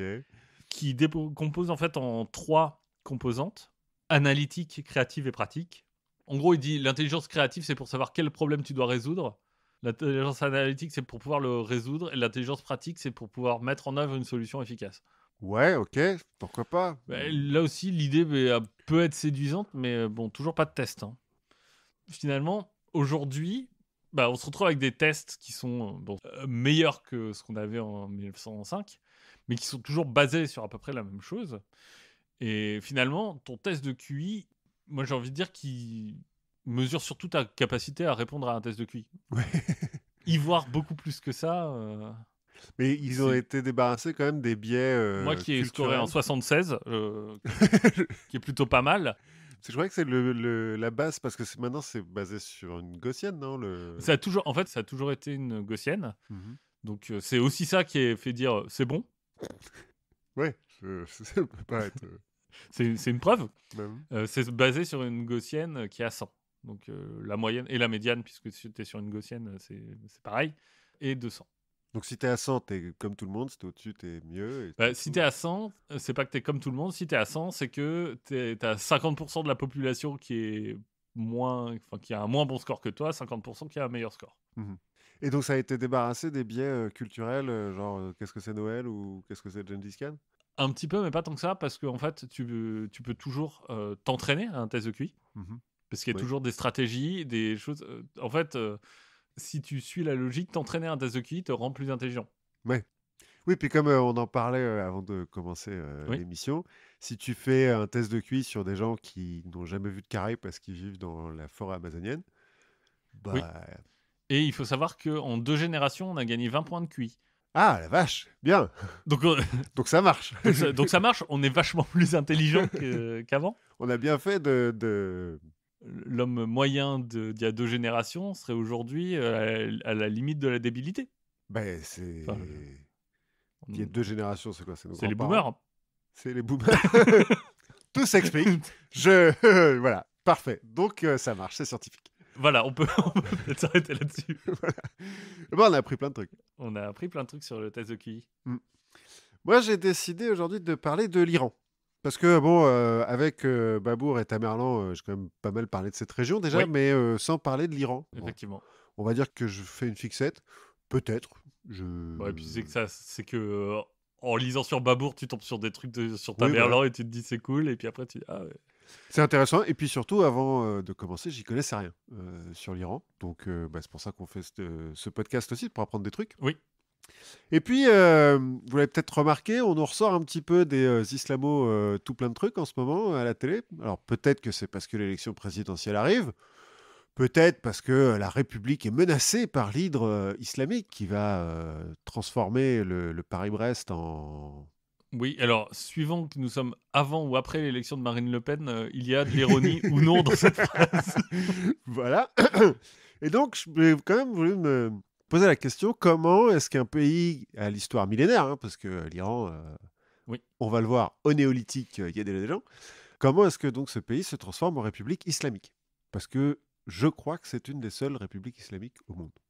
Les autres pays musulmans ne sont pas des républiques pour la plupart. Enfin, L'Afghanistan, alors l'Afghanistan, ouais, c'est une république. Maintenant, est-ce qu'elle est... Je pense pas qu'elle soit islamique parce que bon, oui. le régime afghan a peu été mis en place par les Américains. Enfin bon, bref. Toujours est-il, plongeons-nous un petit peu dans l'histoire de l'Iran pour voir comment ça s'est passé. Donc au néolithique. Ah, Voilà. Bon, en fait, je on pourrais dessine du safran. je pourrais remontrer jusqu'au paléolithique, parce Ah oui, qu'on a carrément. retrouvé des gens, enfin des traces d'outils qui datent de 800 000 ans en Iran. Mais on y sera encore demain si on se fait toute l'histoire de l'Iran, parce que donc elle est fournie. Donc on va aller un peu plus vite. Hein. Ok, allons-y. Donc l'Empire perse, hein, ok, Skoltine avec les Grecs, tout ça, Marathon, 300, Xerxès, très bien. Après Alexandre le Grand, les successeurs. Au IIIe siècle, on commence à parler, enfin l'Empire de l'époque s'appelle lui-même l'Iran-Shar, la terre des Ariens, parce que Iran, ça veut dire Arien dans la langue de l'époque. Arien, ça veut dire noble. Donc la terre des nobles, voilà. Mais c'est utilisé, comme bon, souvent à l'époque. Hein. oui, cela dit. La terre est souvent aux nobles. Voilà. c'est utilisé entre eux, quoi. Pas forcément à l'extérieur, on continue à appeler ça Perse. Au 7e siècle, on commence à avoir l'avancée des Arabes. Au 9e siècle, toute la Perse est musulmane. Alors, moins arabisée que le reste du monde musulman, mais enfin, musulman quand même. Bon, on a des dynasties, hein, ça complote, ça se tue entre eux, ça change de dynastie, tout ça, très bien. Ensuite, on a Gengis Khan et Tamerlan qui viennent un petit peu faire table rase de beaucoup de choses, hein, quand même. Oui, Les... il rase, il re-rase, Oui, ils tuent pas mal de gens, tout ça. Bon, ils s'en foutent un peu, hein, que les gens soient musulmans ou pas. L'important, c'est que leur tête tienne bien en pyramide. On en a déjà parlé. Babour ensuite. Et donc, notre histoire commence en 1501, quand Ismaïl Ier est couronné Shah d'Iran. Parce que ça c'est... existait déjà, le chat. C'est pas lui qui a... Non, Shah, c'est le mot du coin pour dire roi. Hein. Ouais. Mais c'est plus ou moins le premier roi d'un territoire qui correspond à l'Iran qu'on connaît maintenant, et pas soit de tout le monde, enfin tout le monde connu, c'est-à-dire de la Turquie jusqu'à l'Inde, soit une sous-province d'un autre empire, quoi. Ce qui est intéressant avec Ismaïl Ier, alors qu'il est couronné à 1500, il a 14 ans. Hein. Il est un petit peu...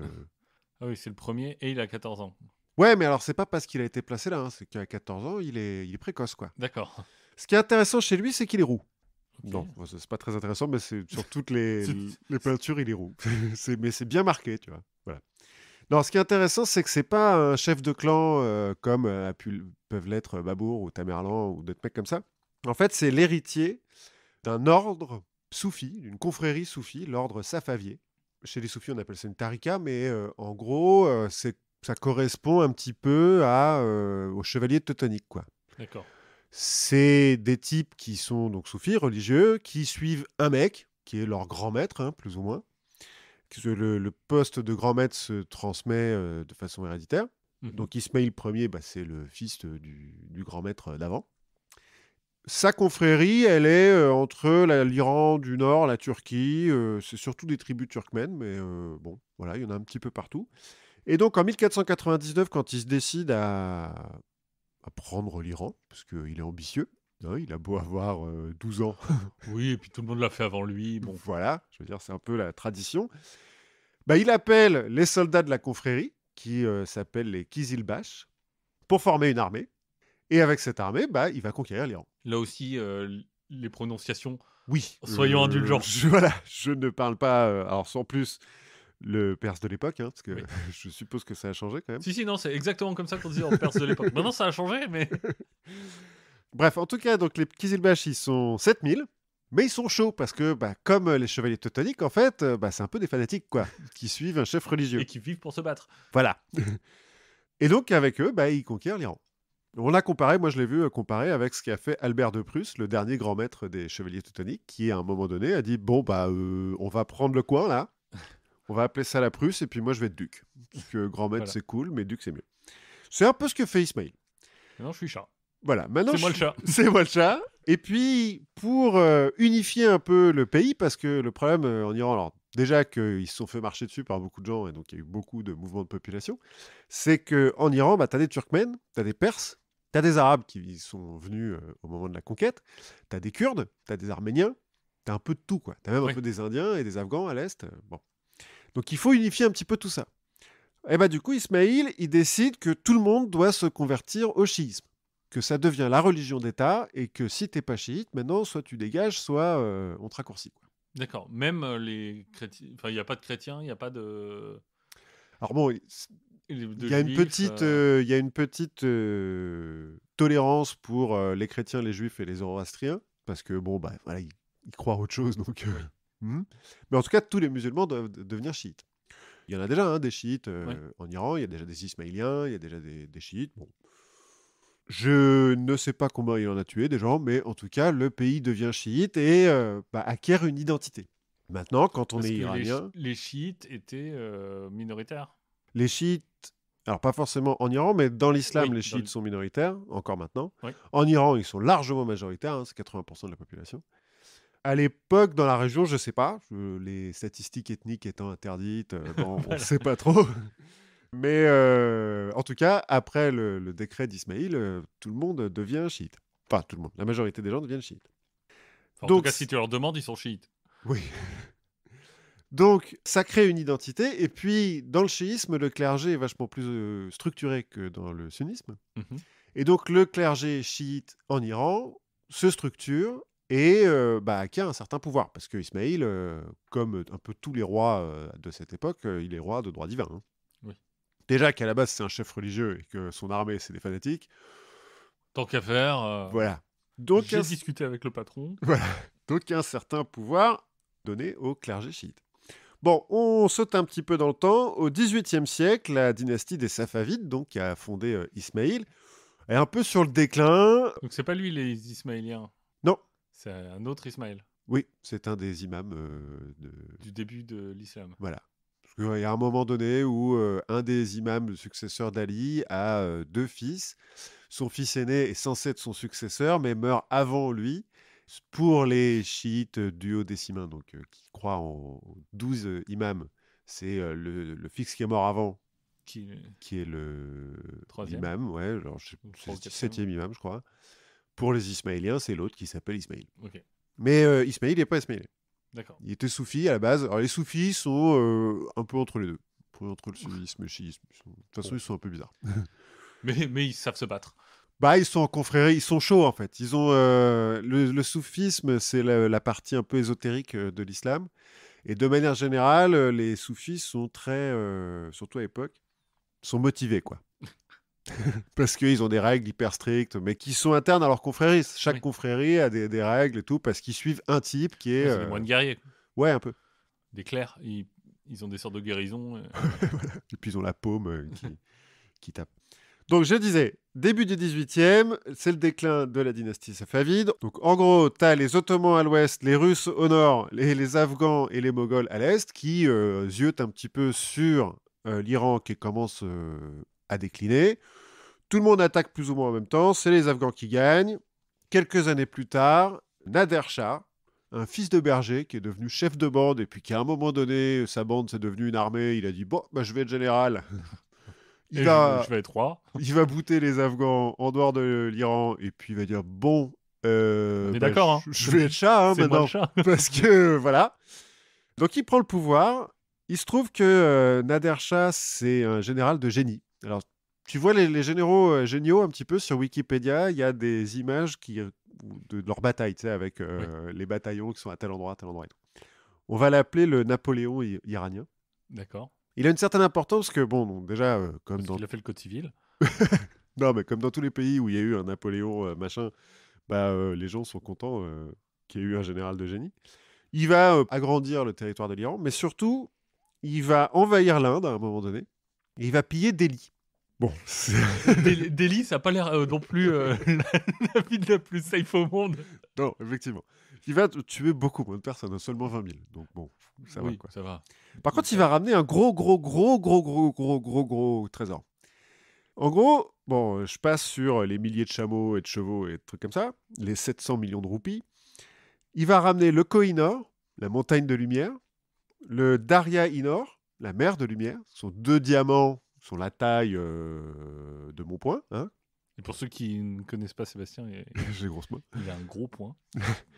Et surtout, il va ramener le trône du Pan, qui est donc à l'époque le trône de l'empereur moghol, Oui. et qui va devenir le symbole de la monarchie iranienne. Et le trône du Pan, c'est un lit en fait, en or massif, serti de 26 733 pierres précieuses, qui a été évalué par Jean-Baptiste Tavernier au XVIIe siècle, un explorateur français, à une valeur de 12 millions de livres tournois, c'est-à-dire le coût de la construction du château de Versailles, en entier. Juste pour le lit. Qui doit pas être hyper confortable en plus. Non, bah, ça dépend des coussins que tu mets dessus, quoi. Mais Ouais, un lit en or, je sais pas, ça doit être un peu dur. c'est sûr que le sommier est peut-être pas très. Mais t'es pas. Et ça couine pas.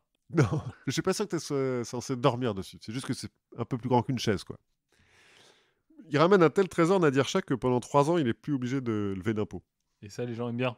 Oui, surtout que comme il fait la guerre tout le temps, des impôts, il enlève beaucoup. Pourquoi on fait pas ça, nous?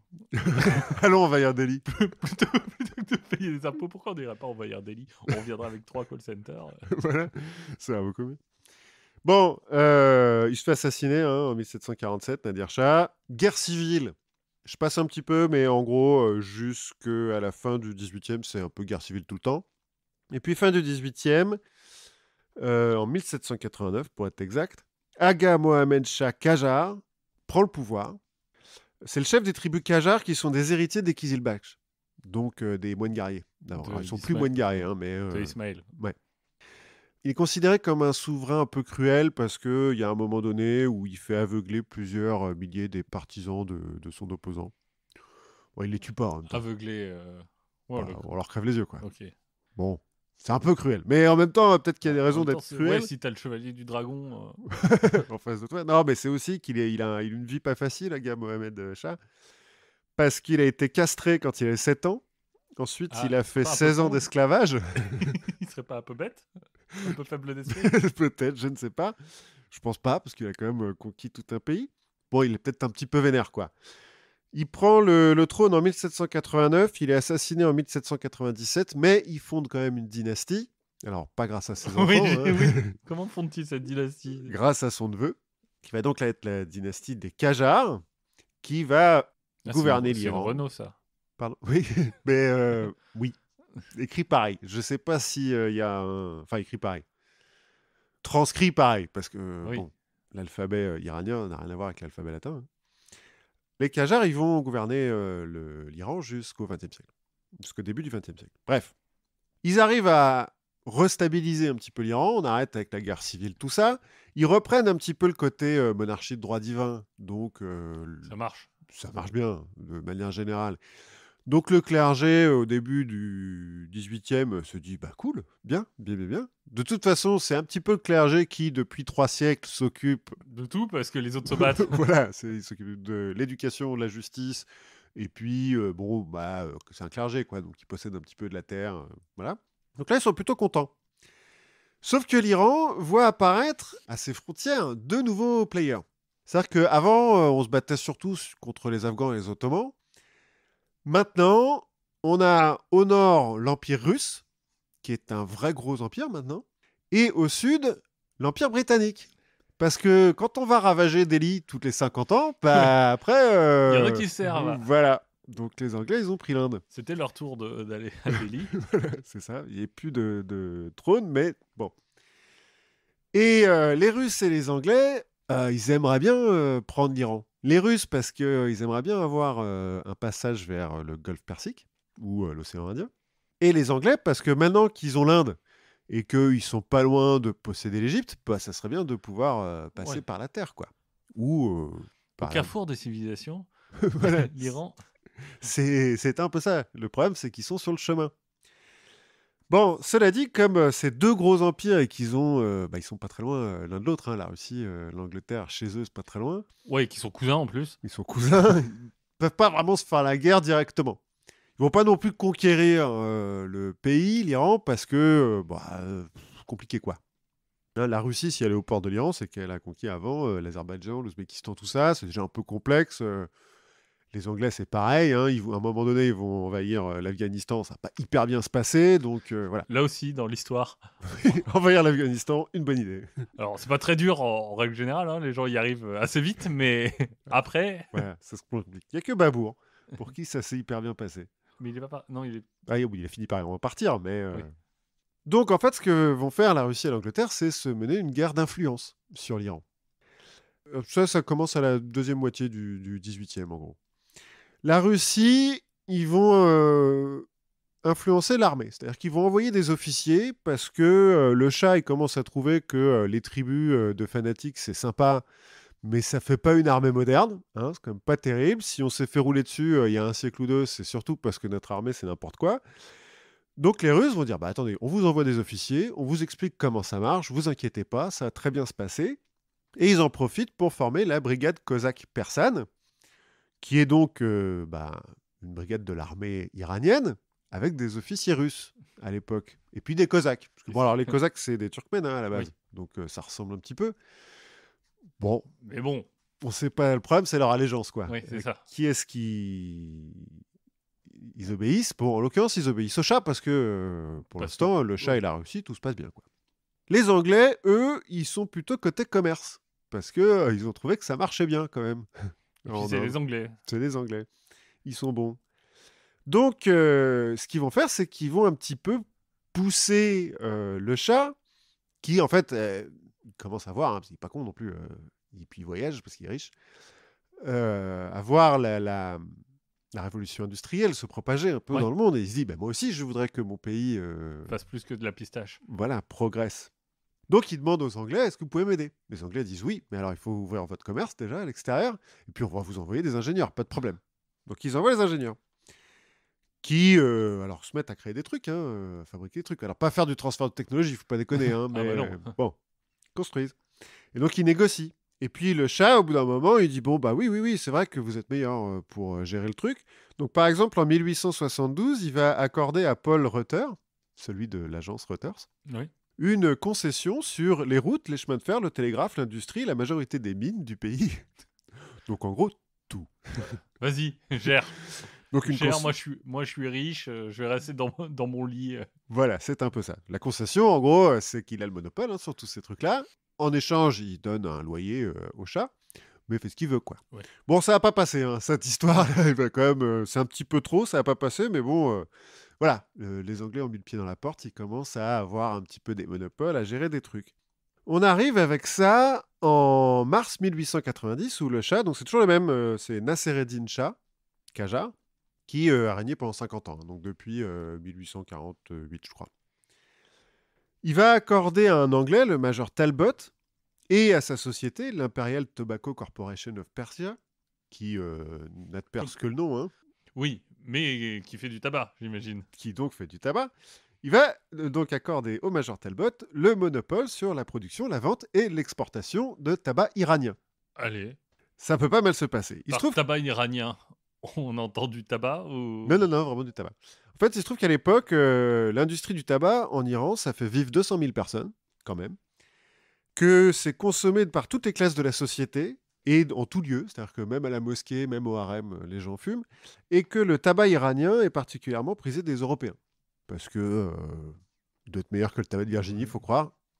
Sûrement. Il n'est pas cultivé par les esclaves, je ne sais pas si c'est ça, mais enfin bon.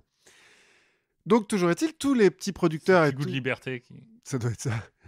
Tous les petits producteurs de tabac sont obligés de vendre leur production au Major Talbot, qui a le monopole pour revendre. Donc les mecs dans les bazars, bah, pareil, hein, ils sont obligés de s'aligner.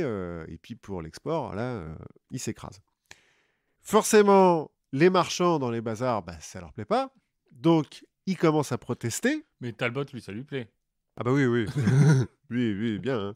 Les Russes, ça leur plaît pas trop non plus, parce qu'ils se disent, oula, attends, sur l'échiquier du grand jeu, parce que Oui. le grand jeu, c'est l'affrontement géopolitique entre la Russie et l'Angleterre en Asie à l'époque. Ils sont en train de marquer des points, les Anglais, là, donc ils sont là, genre, hé les gars, là, vous voulez pas vous révolter? Bon, ils n'ont pas besoin de pousser beaucoup, hein, donc les commerçants se révoltent, les paysans aussi un petit peu. Et puis, le clergé les rejoint. Alors, en soi, le clergé, il a un petit peu des Ouais, intérêts combien de économiques. divisions?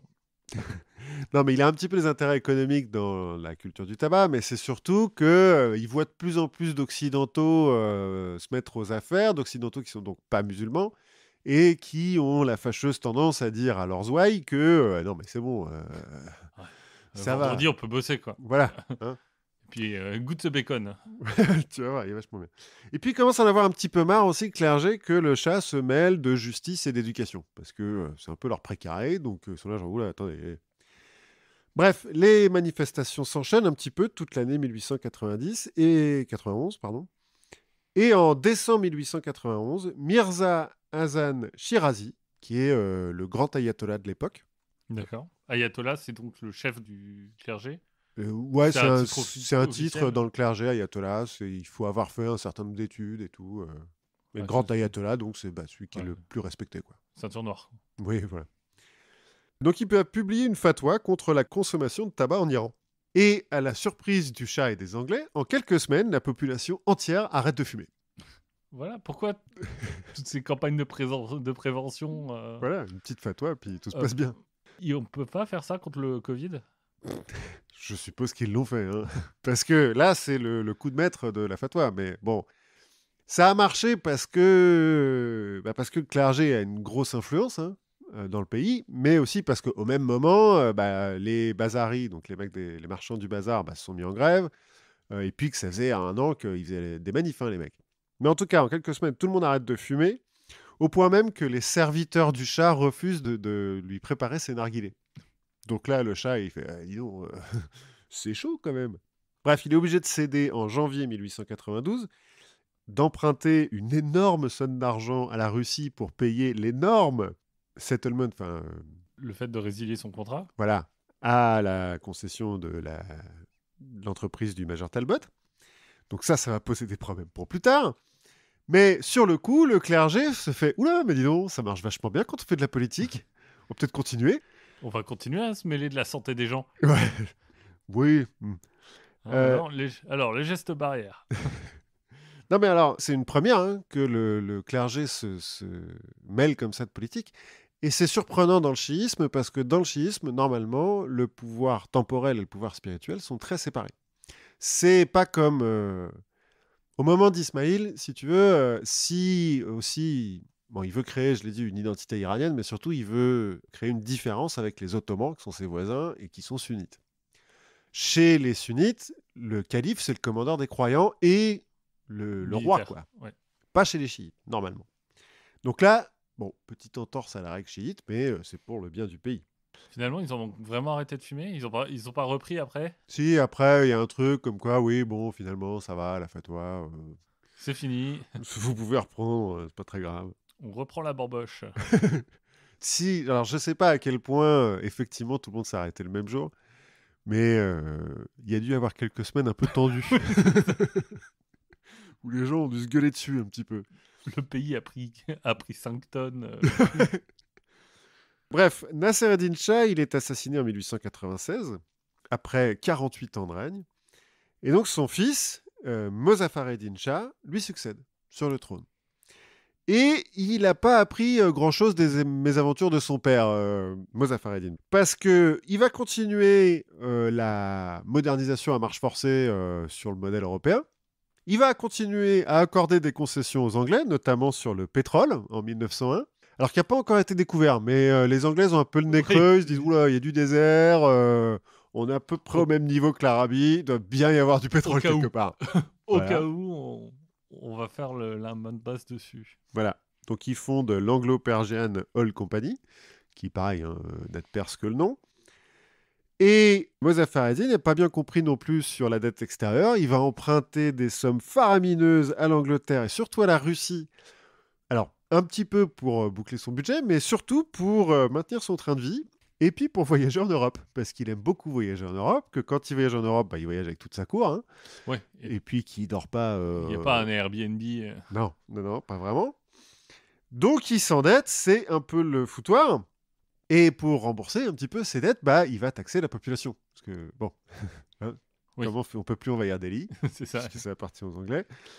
Donc il taxe et il va mettre en place en 1905 une nouvelle taxe douanière, en plus des autres, qui, c'est la goutte d'eau qui fait déborder le vase, quoi. Donc les bazaris, donc les marchands, qui commencent à dire que là, ça commence à faire trop. Hop, gilet jaune. Voilà, un petit peu. Donc ils se mettent en grève. Ils sont très vite rejoints par le clergé, parce que ça a marché la dernière fois, donc pourquoi pas, et puis par une frange de la population intellectuelle réformiste, qui, elle, accepte bien la modernisation du pays, mais surtout, dans la modernisation, a surtout compris, mais attends, les autres, ils sont en démocratie, peut-être qu'on pourra faire pareil. Oui. Qu'est-ce que vous en surtout dites ? Les autres, la classe moyenne a plus de poids. Oui, voilà. Qu'est-ce que vous en dites ? Donc, début 1906, manifestation qui est réprimée par la brigade cosaque. Donc, les Russes ? Ouais, mais oui, qui est soutenue par la Russie. 22 morts, 100 blessés. Ça se passe pas très bien, hein, ça passe mal dans l'opinion publique, mais il y a des polémiques sur les flashballs. Voilà, les opposants prennent un petit peu peur, donc on a une partie qui se réfugie dans une ville sainte, la ville sainte de Qom, où là le Shah dit « Ouais, bon, on va peut-être pas envoyer l'armée, c'est un peu chaud », et une autre qui se réfugie dans l'ambassade d'Angleterre à Téhéran. J'ai oublié de dire, Téhéran, c'est la capitale des Qajars, c'est les Qajars les premiers qui mettent la capitale de Téhéran. Donc ils se réfugient à l'ambassade d'Angleterre. À l'été 1906, il y a 12 000 opposants qui campent dans les jardins de l'ambassade d'Angleterre. C'est nuit debout, tu vois. Mais c'est vraiment un peu le cas, c'est-à-dire que les mecs discutent et sont là, bon, alors qu'est-ce qu'on fait et tout, vous avez vu, monarchie, parlementaire, non, démocratie. Il y en a qui commencent à dire, attendez, moi j'ai lu un bouquin, ça s'appelle Le Manifeste du Parti communiste, ça a l'air chambé. Je pense qu'il faudra qu'on fasse ça. Et sinon, moi, je pourrais être chef. Ouais, bon, il y en a un ou deux qui font ça, on claque des doigts et tout, enfin, c'est super. Puis tant qu'on est dans l'ambassade d'Angleterre, ça va, parce que le chat va pas attaquer les Anglais. Bref, tout ça, ça fermente un petit peu, et finalement, les opposants se mettent d'accord, ils veulent que le chat accepte la création d'un parlement, pour contrôler un petit peu les pouvoirs du chat, donc, et une constitution. En août, le chat accepte, on crée une assemblée constituante, le 31 décembre, la constitution a été écrite et relue, on a mis des points sur les i, tout va bien, le chat la signe, et 3 jours plus tard, il meurt d'une crise cardiaque. Par hasard, ça arrive, bon, il était vieux. Bon, pour les opposants, c'est pas grave. La Constitution a été signée, on a un parlement, on a fait les élections et tout, c'est cool, ça va bien se passer. Et puis on a les Anglais avec nous, donc ça va. Sauf que, en 1907, l'Angleterre et la Russie vont signer la Convention anglo-russe de 1907. Qui... Tu dis, on va couper la Perse en deux. C'est ça, enfin en 3 en l'occurrence. Donc le nord, c'est pour la Russie, le centre, pour les Iraniens, et le sud, c'est pour l'Angleterre. Alors on va pas envahir, mais c'est les sphères d'influence, quoi. Évidemment, il n'y a aucun Iranien qui est invité à la conférence qui gère cette convention. Hein. Oui, j'imagine que les bazaris... Non, on leur demande pas leur avis, l'ayatollah non plus, même le chat, hein, on lui demande pas vraiment son avis. Donc les Anglais et les Russes sont d'accord, super, nickel. Bah alors par contre, avec la Constitution, là, ça fait chier en fait. Hein. Donc les Anglais arrêtent de soutenir les constitutionnalistes. Les foutent dehors de l'ambassade. Voilà. Il y a quand même un chat hein, qui a le fils du chat précédent qui est monté sur le trône, qui a une trentaine d'années, ça fait quelque temps qu'il attend un petit peu quand même, et qui là il fait attendez, vous êtes en train de me dire que moi je suis chat là, mais que j'ai pas les pouvoirs de mon père, donc on peut pas la borboche, tout ça, c'est fini. Je peux garder mon lit quand même. Non, il a été détruit entre temps. Bon, il y en a un autre hein, de trône un peu cool. Ils ont perdu le Kohinoor, mais ils ont encore l'autre, la mer de lumière. La mer de lumière. Qu'il utilise comme broche. Ah. Le machin, il est énorme. Bref. Ça doit déformer les habits. Peut-être un petit peu. Alors, il fait, combien j'ai lu 180 grammes, je crois. Oui, bon, ça va. Ouais, enfin, pour un diamant, c'est gros. Hein. Ouais, mais je veux dire, c'est comme avoir ton portable dans ta poche de veste, quoi, en termes de déformation de ton costume. Oui, c'est vrai. Bref, le nouveau chat n'est pas hyper content de ça. Comme il a compris que les Anglais soutiendraient plus les constitutionnalistes, bah, il va retourner voir la brigade cosaque. Puis il va dire, bon, bah, vous voyez le bâtiment là qu'ils ont appelé Parlement, vous allez me bombarder ça. Hein, vite fait, bien fait, comme ça c'est fini. On va abolir la Constitution hein, dans la foulée, parce que bon, maintenant qu'il n'y a plus de Parlement, ça ne sert plus à rien d'avoir une Constitution. Hein, je veux dire. Écoutez, le texte était dans le Parlement. C'est pas de bol, ça a cramé. Ça a cramé, on l'a perdu. Bon. Ou c'est Nicolas Cage. Toujours est-il, on l'a plus. Hop, voilà, c'est bon, c'est fini. Bah non, parce que les réformateurs qui, depuis qu'ils étaient en assemblée, comme dans toutes les assemblées, se sont divisés en plusieurs partis, parce qu'ils ne sont pas d'accord, hein, quand même, dans le fond, entre les partisans du clergé, les communistes, les nationalistes, il doit y avoir des anarchistes. Bien sûr, il y a un peu d'anarchistes, et puis ça serait bien que ça soit moi, le chefiste. Ils n'étaient pas d'accord. Quand ils se font bombarder, tout d'un coup, ils sont tous d'accord. Ils fuient Téhéran, ils se rassemblent dans le nord, ils lèvent une armée. Ils remarchent sur Téhéran. Les Russes et les Anglais disent oh, comment ça devient compliqué un peu tout ça. Donc ils laissent faire. Le chat, démerdez-vous et on parlera au vainqueur. Voilà, c'est un peu ça. Le chat, du coup, se fait déposer hein, et puis exilé. Ils sont gentils, ils ne le tuent pas. Et puis, à sa place, on va mettre son fils, qui, en l'occurrence, a 11 ans à l'époque, donc ça va, c'est plus facile à contrôler. On va rétablir la Constitution. Très bien, tout se passe bien. Et puis, les Russes et les Anglais sont bon, alors qui est-ce qui a gagné? À qui est-ce qu'on parle maintenant? Mais l'Assemblée, elle dit non, mais alors, il y a les Américains là qui proposent de nous aider, donc on va faire ça. Alors les Russes et les Anglais disent ah bah non, c'est pas dans le. Non, on fait pas ça. Donc ils envoient leur armée, puis l'Assemblée là fait. Donc là, ce que tu es en train de dire, c'est soit vous prenez Téhéran, soit on arrête. Voilà, c'est un peu ça, ultimatum. Il y a un ultimatum. Donc bon, bah, l'Assemblée accepte de se dissoudre elle-même, de renvoyer les Américains chez eux. Je m'exclus moi-même du parti. Voilà, c'est un Comme peu ça, ça. Et la donc, référence des guignols d'il y a... oui, il y a longtemps. Ah oui, Brice Lalonde, c'est le bon temps de l'écologie. Mhm. Écologie et huile d'olive. Donc c'est la fin de la révolution constitutionnaliste, parce que les Anglais et les Russes n'étaient pas d'accord. Donc on a un nouveau chat, bon, C'est qui est un peu important jeune. D'avoir un chat. l'autodétermination des peuples, tout ça. Bon, Oui. à un moment, Ah c'est bah en gentil, mais 1911, ils sont vachement pour ça, hein, les Anglais et les Russes. Bon, et puis 1911, après 1914, quoi. Donc voilà. Première Guerre mondiale. Gallipoli, tout ça. Non, Gallipoli, c'est en Turquie. Non, je sais même plus où c'est. La quoi? Gallipoli. Les Putain. grandes batailles du Moyen-Orient. Ah bah alors, il y a des grandes batailles. Et du coup, la Russie et l'Angleterre, qui sont alliés, hein, Oui. se disent oula, attendez, l'Iran, vous avez vu, les Ottomans, ils veulent vous envahir. Hein. Donc on va mettre des armées chez vous, comme ça ils vous envahiront pas. Bon, bah ouais, ok, faites. Qu'est-ce que tu veux qu'on dise? C'est pas comme si on avait le choix, donc voilà, super. Donc l'Iran est occupé, mais amicalement.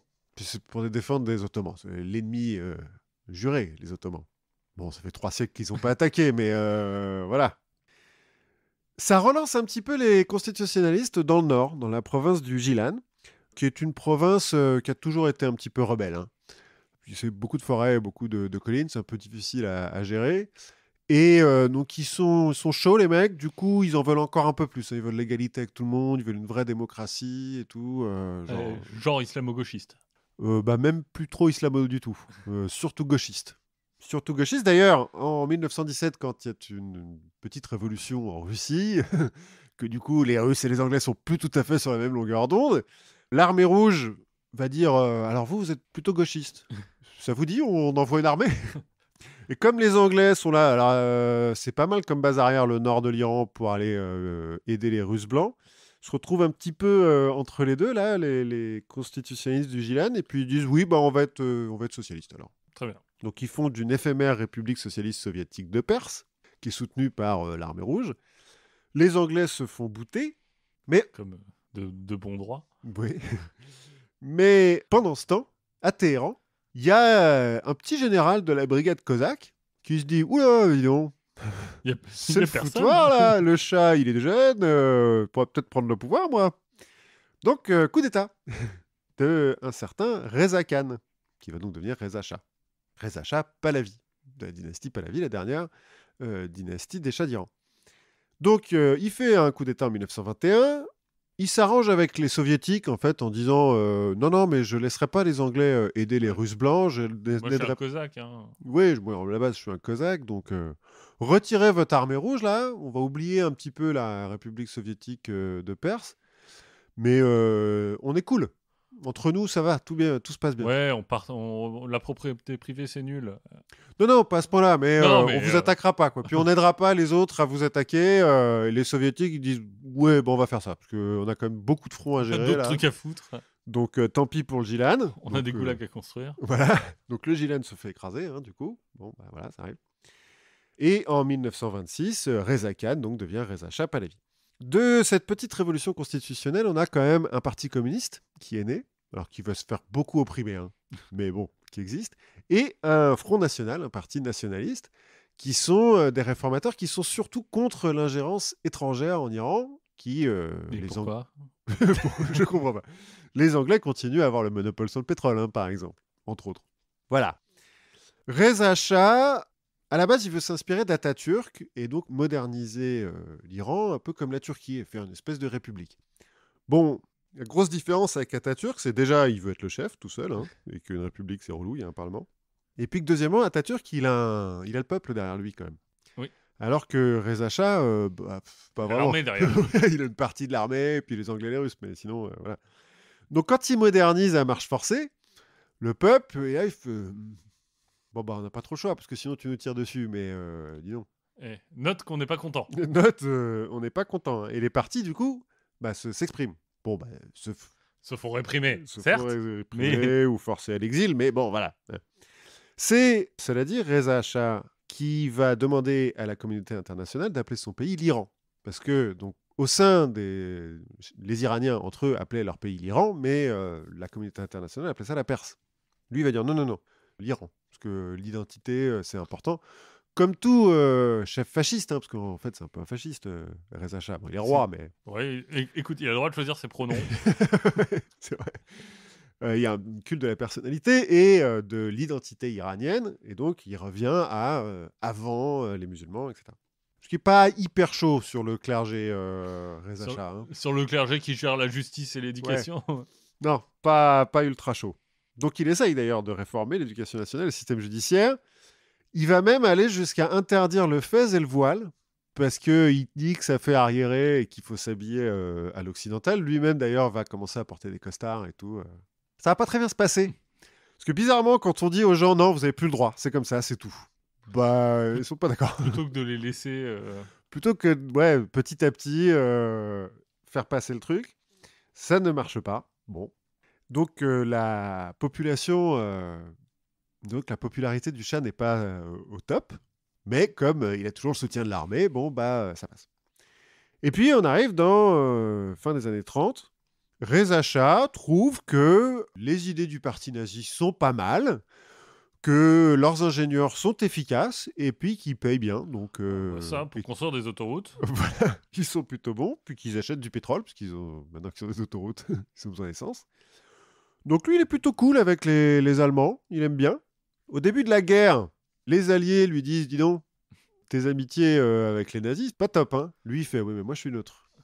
Vous faites ce que vous voulez. Moi, je suis neutre, je prends de l'argent de tout le monde. Voilà, l'Iran, il est neutre. Les Anglais et les Russes, ils disent, bah non, ça marche pas comme ça. Bah écoute, tu vas être neutre chez nous. Voilà. Donc, ils vont envahir. Mais pour protéger le peuple iranien Bien sûr. de l'Allemagne nazie. Et puis voilà. Hein. Oui. Puis bon. Les nazis qui ont souvent été... Enfin, j'imagine qu'il y avait des grosses vues sur l'Iran. Oui, bon, il y a quand même du pétrole. Ils avaient besoin du pétrole. Mais bon. Ben, ça les a rien, cela dit. Hein, oui, bah oui. Bon, ça n'a plus du tout le même, La même signification, enfin le même signification, stéréotype. merci. Là. Mais voilà. Bref, les Anglais et les Russes, ils en ont un peu marre de Reza Shah, donc ils le déposent, puis ils l'exilent, puis bon, en fait, il va mourir assez vite. Et ils mettent son fils, Mohamed Reza Shah Pahlavi, sur le trône. Son fils, il a fait ses études en France, il est hyper occidentalisé, hyper pour la démocratie, tout ça, donc il est hyper contre les nazis. Jusqu'à ce qu'ils se rendent compte que la démocratie c'est bien, mais Ouais. j'ai le pouvoir. On va voir, c'est plus tard ça. Donc en 1943, l'Iran déclare la guerre à l'Allemagne et on profite pour rentrer à l'ONU. Tout se passe bien, c'est cool, super. Sauf qu'en 1946, bon, bah, c'est la fin de la guerre. Le Shah, il dit bon, bah, vous êtes gentils les gars, mais moi j'ai gagné. partir maintenant parce que voilà, vous n'avez pas occupé mon pays. Les Anglais, les Américains acceptent, mais les Soviétiques, ils disent non.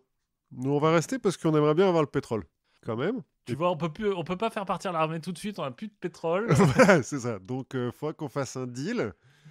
Pour faire le plein. Voilà, sinon on part pas. L'Iran, sont pas très contents, donc maintenant qu'ils sont à l'ONU, il faut remonter ça jusqu'au Conseil de sécurité de l'ONU. Ça discute. Bon, finalement, l'URSS plie, accepte de se retirer pour éviter un gros problème diplomatique, hein, quand même.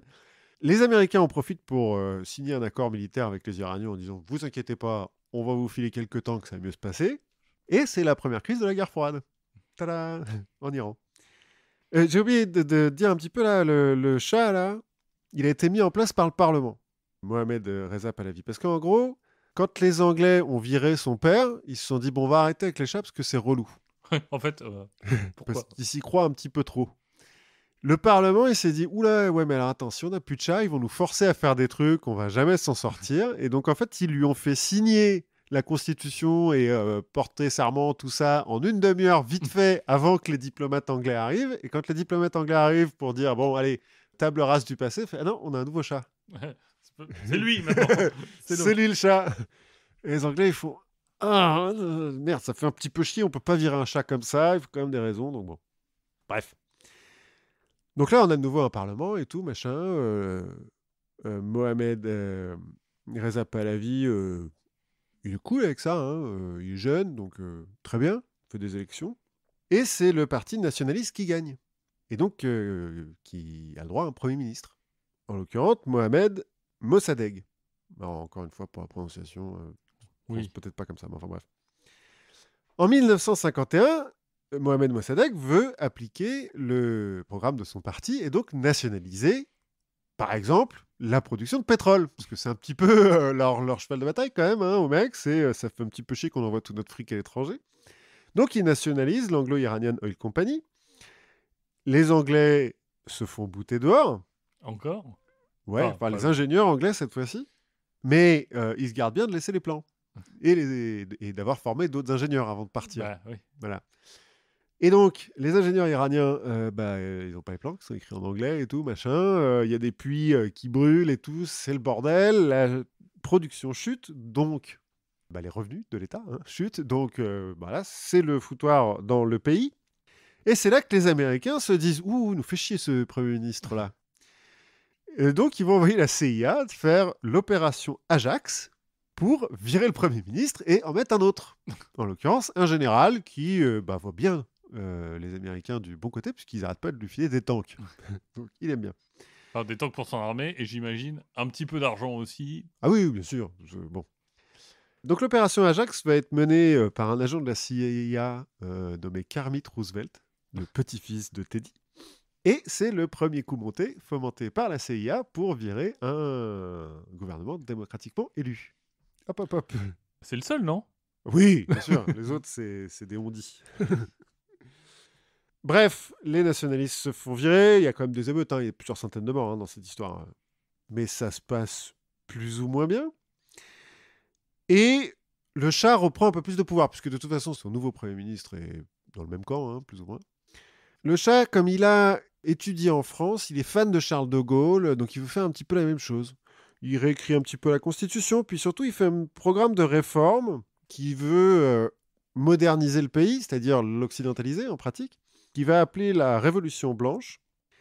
Et en soi, l'intention, elle peut paraître plutôt bonne, parce qu'il veut démocratiser l'éducation pour tout le monde, faire l'éducation gratuite, mettre en place une sécurité sociale, des trucs plutôt cool, comme on extrait de plus en plus de pétrole du pays, même si c'est les Américains maintenant qui ont repris le deal. Bon, ils payent quand même un loyer, donc il y a quand même de l'argent qui rentre. Ils ont les moyens de faire ça.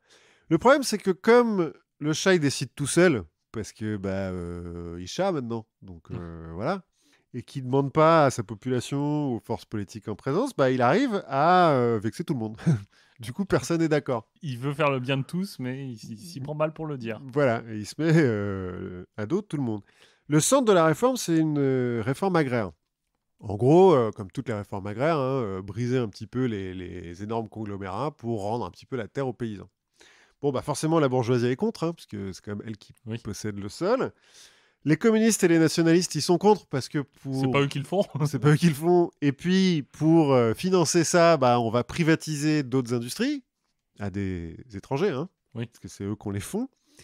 Et le clergé, il est contre, parce qu'il est contre les deux, en fait. Il est contre la privatisation, il est contre la réforme agraire, parce que, il possède 20% des terres du pays, quand même. Et puis, l'éducation pour tout le monde, y compris les femmes, n'est pas très, très, très chaud. Donc, voilà, tout le monde est contre. Donc, tout le monde manifeste. Donc, le Shah envoie la police, enfin l'armée. Donc, il y a des émeutes, donc il y a des morts. Bref, tout se passe bien. Mais au sein du clergé apparaît un ayatollah particulièrement charismatique et qui ose dire les choses. C'est-à-dire que le Shah, il le traite de... Ah merde, je perds mes mots. Enfin bon, de choses pas terribles, quoi. Ouais. De traître à la solde des étrangers, de type qui n'a pas d'imbéciles, d'idiots et de débiles. Oui, voilà, d'idiots utiles, tout ça. Cet ayatollah, c'est un certain Rouhollah Khomeini, dont on va reparler un peu plus tard. J'imagine. À l'époque, donc en 63, il fait beaucoup de discours très remontés contre le Shah, qui finit par l'arrêter. Quand la nouvelle de son arrestation se répand dans la population, il y a de nouveau des émeutes, parce qu'il est souvent, quand même... Oui, il est quand même... il y a beaucoup de gens qui le suivent. Hyper charismatique à l'époque, le type. Donc des émeutes, donc des morts. Donc le Shah est obligé de plier et de libérer Khomeini. Bon, les réformes continuent, un peu plus lentement, mais elles continuent. En 64, le Shah il fait voter une loi au Parlement. Bon, Parlement maintenant, il a interdit la plupart des partis politiques à part les siens. Oui, Il y a quand même deux partis. Hein, Ça va plus vite quand même. Oui, il y a deux partis. En gros, le parti des gens qui sont avec le Shah et le parti des gens qui suivent le Shah. Voilà. Et donc cette voie, en fait, elle donne une immunité aux Américains sur le sol iranien. En gros, si un Américain fait un crime ou un délit en Iran, il pourra être jugé que par une cour américaine et pas par une cour iranienne. Ça passe pas très bien. What could go wrong? C'est pas très bien au niveau de la population.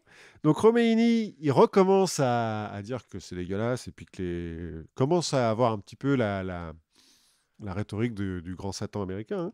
Donc il se fait arrêter, cette fois-ci, il se fait expulser. Comme ça va plus vite. Hein. Oui. Il est plus là. Voilà. Il va passer 14 ans en Irak avant de venir en France à la veille de la Révolution, la grosse, en banlieue parisienne. Où en gros, il est un peu exotique, il est intelligent, c'est un peu un philosophe et tout. T'as Sartre qui va aller le voir, Foucault, tout le monde est là, genre, voilà, c'est formidable ce type, génial. C'est le Dalai Lama. Ouais, bah, il a un peu ce côté-là, parce que bon, à l'époque, ouais, c'est un religieux qui est hyper ascète et tout, qui a 60 et quelques années. Qui est opprimé. Oui, qui est opprimé par un type qui est à devenir un peu un dictateur, hein, quand même, Oui. le Shah. Bon, en attendant, pendant les 14 ans, là, le Shah continue ses réformes. Hein. Il devient un petit peu la coqueluche de l'Occident à un moment donné parce que lui est hyper occidentalisé, il répand la démocratie, enfin, pas vraiment parce qu'il n'y a pas de démocratie dans son pays, mais en tout cas, il répand l'éducation, le cinéma, la culture, les voitures, tout ça. Donc c'est un bon client, en fait, de l'Occident, qui l'aime bien. Tout ça grâce à la rente pétrolière, hein. Oui. En gros... Il faut bien payer. Hein. Mais et il commence à voir un peu grand, hein. C'est-à-dire qu'à un moment donné, il est là, il fait oui, l'Iran, ça va devenir la plus grande civilisation du monde. Dans 10 ans, on aura le même niveau de vie que les Américains. Dans 20 ans, on sera devant eux, toutes les voitures seront électriques, ça sera formidable et tout, machin. Sauf que tout ça, c'est tout seul, hein. Tout ça, c'est dans sa tête, quoi. Oui. Tu vois, il fait les trucs. Bon, il donne de l'argent hein, pour construire des infrastructures, mais il ne demande toujours pas à sa population, parce que il s'en fout de sa population. Et puis, bah, il commence à se sentir, si tu veux, son ego augmente. Donc, il se fait couronner parce qu'il n'avait pas vraiment été couronné à l'époque. Oui, ça s'était fait rapidement. Voilà, il avait prêté serment, mais vite fait. Donc, en 67, il fait un couronnement. C'est n'importe quoi. Vous chercherez, si vous voulez, il y a des photos rien que de son costume. Il y a 12 000 pierres précieuses dessus. Enfin, genre, c'est débile. Un peu plus tard, en 71, il va faire des célébrations pour les 2500 ans de l'Empire perse. Wow, c'est une date un peu prise au Oui. pif, hein, mais... Voilà, ça tombe là, c'était un mardi. Voilà, c'est ça, 2500 ans. Hop. Donc pareil, grosse fête, machin, il invite tous les chefs d'État étrangers, donc dépenses pharaoniques. La population elle commence à dire, dis donc, c'est sympa tous tes trucs là, hein, mais nous, paysans par exemple, Si on mangeait. on reste pauvres hein, quand même. La classe moyenne, c'est cool, hein, à Téhéran, ils ont des trucs, mais nous, on n'a toujours rien, quoi. Et puis le clergé, là, il fait ouais, mais là, on s'en fout hein, que les autres, là, ils viennent pour célébrer Persépolis, une ville de païens, tout ça d'avant. Mhm. Pas cool. Bref, ça s'améliore pas trop côté popularité. Donc, le Shah, il va utiliser la SAVAK, la police politique qu'il avait créée au moment de la Révolution blanche, pour se débarrasser un petit peu de ses opposants les plus bruyants. Alors bon, la plupart vont simplement en prison, hein, mais il y en a quand même Ouais, pas mal qui sont torturés. il nettoie un peu le paysage du pays, quoi. Ouais. C'est le chat machine. Ouais, il semblerait que la SAVAK, là, ils aient pas de cendrier, donc ils utilisent les gens comme cendrier, ça, ils aiment bien faire ça. Et ils ont arrêté de fumer. Non, non, c'est fini, ça plus de... Non, mais eux, en plus, le clergé, ils l'écoutent pas, parce qu'ils Oui. sont occidentalisés, si tu veux. Ça commence à se voir un petit peu à l'étranger. Il se trouve que le Shah, l'Iran, ça fait partie d'un des pays qui a fondé l'OPEP, hein. Oui. En 73, au moment du choc pétrolier, le Shah est là, il fait bah, pas de problème. Moi, je mets mon pétrole aux enchères. Faites ce que vous voulez, les gars. Vous pouvez l'acheter. Hein. Là, les Occidentaux sont pas contents parce qu'ils le vendent 10 fois le prix, du coup. Enfin, Ouais. genre, c'est un petit peu relou.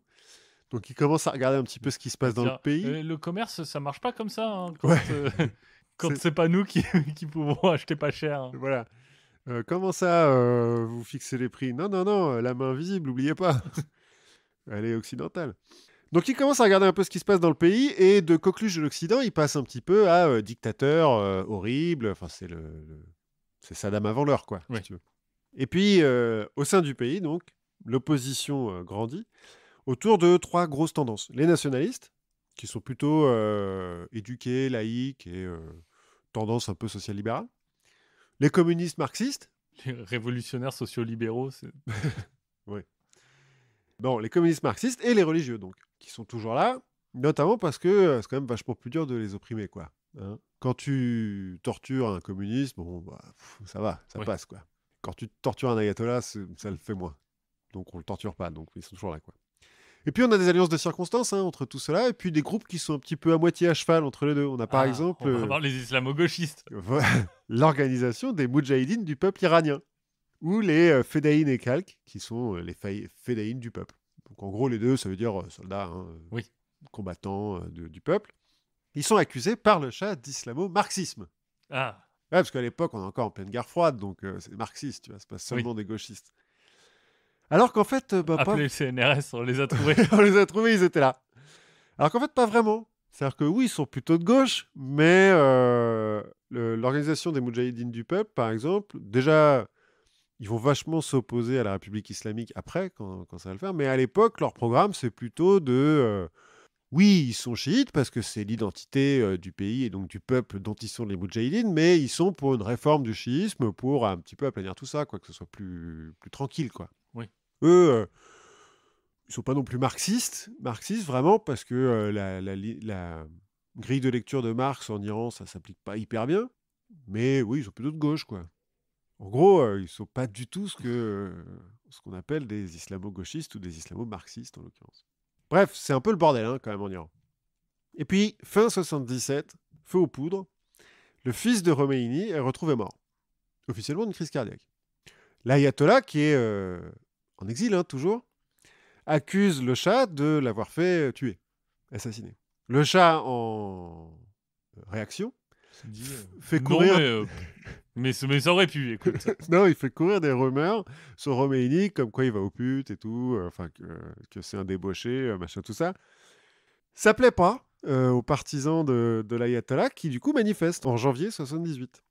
Bon, bah la Savak, elle tire dans le tas, parce que Oui. voilà, c'est ce qu'elle sait faire. C'est dur de bien viser. Mais voilà. Et puis, ils n'avaient pas encore de flashball. Donc, Ouais. ils sont obligés d'utiliser des balles fusils réelles. normaux. Voilà. Donc, il y a des morts. Et selon le rite chiite, après la mort d'un chiite, 40 jours après sa mort, il faut faire une célébration religieuse. Donc, 40 jours après la première manifestation où il y a les morts, il y a une nouvelle manifestation religieuse. Nouvelle répression, donc, nouveau mort. Donc 40 jours plus tard, ça recommence. Et comme ça, pendant des mois. Tous les 40 jours, il y a une manif des religieux. Du coup, les autres, les nationalistes, les communistes, la classe moyenne, tous les gens qui sont pas contents, ils se disent, bon, bah, vas-y, on va manifester avec eux, quoi, tu vois. Donc, le 8 septembre 78, c'est les étudiants, les ouvriers, la classe moyenne, les religieux, les bazaris, tout le monde, quoi, manifeste. Il y a des millions de personnes dans les rues. La Savak, comme d'habitude, tire dans la foule. Ils savent pas vraiment faire autre chose. Il y a plus de 200 morts, je crois. Disons qu'il y a des batailles de chiffres, quoi. C'est 54 selon la police, 25 000 selon Khomeini. Bon, Grenadage. des centaines de morts, donc on va appeler ça le vendredi noir. Là, c'est un petit peu le tournant, quoi. C'est le moment où les Occidentaux, ils se disent « Ouh, c'est vraiment le bordel, là. Le Shah, va peut-être falloir qu'on cherche un remplaçant. » Le Shah lui-même commence à dire à la Savak « Ouais, dis donc, vous êtes chauds, les gars, là. Faut peut-être arrêter de leur tirer dessus. » Surtout qu'en décembre, c'est tous les jours qu'il y a des manifs. Donc tous les jours, ils se font tirer dessus. Fin décembre, le Shah va finir par dire « Non, non, mais on arrête, là. Vous arrêtez de leur tirer dessus. » Pour essayer de calmer la situation, il va changer de Premier ministre. Il va mettre un nationaliste en disant « Ouais, ça va le faire, non qu'est-ce que vous en dites ?» Mais en fait, le Premier ministre, il dit « Non, mais c'est surtout vous qu'ils n'aiment pas, les gens. Donc il faudra que vous vous barriez pendant un petit moment, puis après on verra. » Donc le 16 janvier 79, le Shah quitte le pays officiellement pour raison de santé. Le fait est qu'il a un cancer et qu'il a besoin de se faire soigner. Bon. Il part dans un hélicoptère américain, ce qui, d'un point de vue image, n'est pas top. Après, je sais pas s'il y a beaucoup d'hélicoptères iraniens. Non, mais en l'occurrence, construit en Iran, peut-être pas, mais en l'occurrence, c'est un hélicoptère de l'armée américaine. Ah oui, d'accord. 15 jours plus tard, le 1er février, Khomeini rentre en Iran, est acclamé par une foule incroyable. Ça a été un petit peu préparé, tout ça, bien sûr. Et entre-temps, les Américains, qui sont quand même ceux qui, maintenant quand je dis les Occidentaux, ce sont tous les Américains en Iran, qui donc, comme je l'ai dit, se sont rendus compte que le Shah, c'était un peu foutu. Ils sont allés voir Khomeini et lui ont dit, bon, si vous rentrez, Bon. et puis que vous prenez le pouvoir, comme vous voulez, hein, on s'en fout un peu, on regarde pas, Deal. deal, on va peut-être pas vous soutenir direct, mais en tout cas, on vous mettra pas des bâtons dans les roues, hein, parce que ce qui est important pour nous, c'est tout sauf les communistes. Hein, surtout, vous continuez à réprimer les communistes. Alors, on va pas commencer avec ces conneries d'islamo-gauchisme. Voilà. Islamo, ça va, mais gauchisme, surtout pas. Hein. Les Français et les Anglais sont d'accord, hein, tout ça, parce qu'il y a un moment donné où Oui. Giscard d'Estaing va aller voir Khomeini et lui dire pareil que ce qu'ils ont dit, les Américains. Hein. Surtout pas de gauchisme. La chienlit. Donc le 11 février 79, après 10 jours de manifs, de grève générale, d'affrontements au sein de l'armée entre les jeunes cadets qui sont plutôt en faveur de Khomeini et les officiers qui sont plutôt en faveur Qui sont de... plutôt dis donc, pour- on est au de- pouvoir là, il se passe quoi? Plutôt en faveur de si je gardais mon poste. Voilà. C'est pas mal. Donc, mais genre, t'as des batailles dans les casernes, tu vois, les mecs qui se tirent dessus et tout. Bref, le 11 février, donc, Khomeini renverse le Premier ministre du Shah, le nationaliste là, qui avait été mis en place. C'est officiellement la fin de la monarchie et du trône du Pan et tout ça. Khomeini va mettre en place un Premier ministre qui est issu du Parti nationaliste aussi, Mhm. mais donc qui n'est pas un religieux à la base. Le 30 et le 31 mars 79, le gouvernement provisoire, parce que donc il y a un gouvernement provisoire à l'époque, Khomeini, il est encore que grand ayatollah, hein, il Oui. n'a pas de titre officiel. Oui, il est dans le clergé. Voilà. Donc le gouvernement provisoire organise un référendum pour ou contre une république islamique. En gros, l'idée à la base du truc, c'était bon, bah maintenant le peuple, qu'est-ce que vous voulez que maintenant qu'on a aboli la monarchie, qu'est-ce que vous voulez? Sauf que comme le Shah avant il était fan de Gaulle, il a fait plein de référendums. Khomeini et ses partisans ont dit bah attends, le peuple ils ont compris les référendums, on va pas non plus leur faire un questionnaire à choix multiples, on voit comment ça marche avec le QI, donc c'est bon. Alors, une question simple, oui, non, République islamique. Bon, alors, est-ce que les résultats sont fiables ou pas? En tout cas, sans surprise, la population dit oui à 98%. Oui, voilà. Après, est-ce qu'ils ont vu République ou est-ce qu'ils ont vu Islamique? Ouais, c'est ça. En soi, ils sont tous musulmans, donc bon, Oui. enfin, 90%, ils sont musulmans, donc oui, ok, islamique si vous voulez, quoi. Oui, c'est comme les démocrates chrétiens Ouais, en Allemagne. tout à fait. Et puis, dans la foulée, on élit une assemblée constituante qui va commencer à rédiger une constitution. C'est un peu le bordel en Iran quand même, hein, à l'époque. Donc, les partisans de Khomeini vont s'organiser en gardiens de la révolution pour rétablir un peu l'ordre. Oui. Au début, ils font un peu police, quoi. Tu vois, on arrête un peu les manifs, tout ça, c'est bon, hein, c'est fini. Puis les partisans du Shah, bon, il y a beaucoup qui tombent sur des pistolets chargés. Ça arrive, des accidents. Voilà, ça arrive. Donc, on écrit une constitution, très bien, qui va être présentée en juin par le gouvernement provisoire et qui met en place une république laïque, bicamériste et tout. Enfin, bon, une république comme il en existe plein dans le monde. Le Parlement, qui est dominé par le parti de Khomeini, qui s'est créé un parti politique maintenant, un parti islamique républicain, bon, il dit que non, elle n'est pas terrible, cette constitution, parce qu'il n'y a quand même pas assez de charia dedans. Donc, ils vont créer une assemblée des experts, dans laquelle il y a surtout des religieux, qui va réécrire. Parce qu'en plus, c'est des fautes d'orthographe, tout ça. Oui. Donc, on réécrit un petit peu. C'est pas justifié, la police est dégueulasse. Voilà, c'est ça. Et puis, il y a deux, trois trucs que vous n'avez pas bien compris dans République islamique, quand même, les mecs. Hein. Donc, ils réécrivent. Et en novembre 79, ils présentent la nouvelle constitution qui est adoptée par référendum. Alors, cela dit. Et qui fait de Khomeini le guide suprême de la révolution, qui est en gros le chef des armées. D'accord. Et qui a un droit de veto sur le reste du gouvernement. Ok. Mais qui met en place aussi un président, une élection présidentielle qui est élue tous les 4 ans au suffrage presque universel. C'est la reine d'Angleterre, quoi. Il est en retrait et... Ouais. Bon, sauf qu'en plus, il est chef des armées, quoi. Voilà. Et puis qu'il a un droit de veto. Bon. Et puis qu'il a le droit de choisir, il a aussi un droit de veto sur qui peut se présenter à l'élection présidentielle. Bon.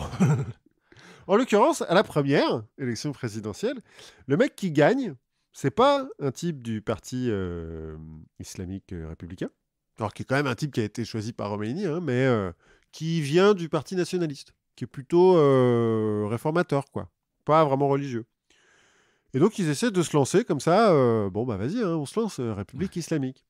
Sauf que, il est bien élu en plus le mec, hein, il est élu avec 76% des voix, pas mal.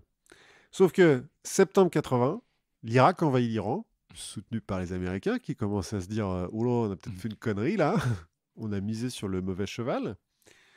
Ah non, il n'y a pas encore eu les otages, c'est 4 novembre. Mais ouais, les Américains, ils poussent en fait Saddam à dire, allez, vas-y, envahis donc tout ça, là, ça va bien se faire. Donc, le nouveau président, bah, il se retrouve à être un président de temps de guerre.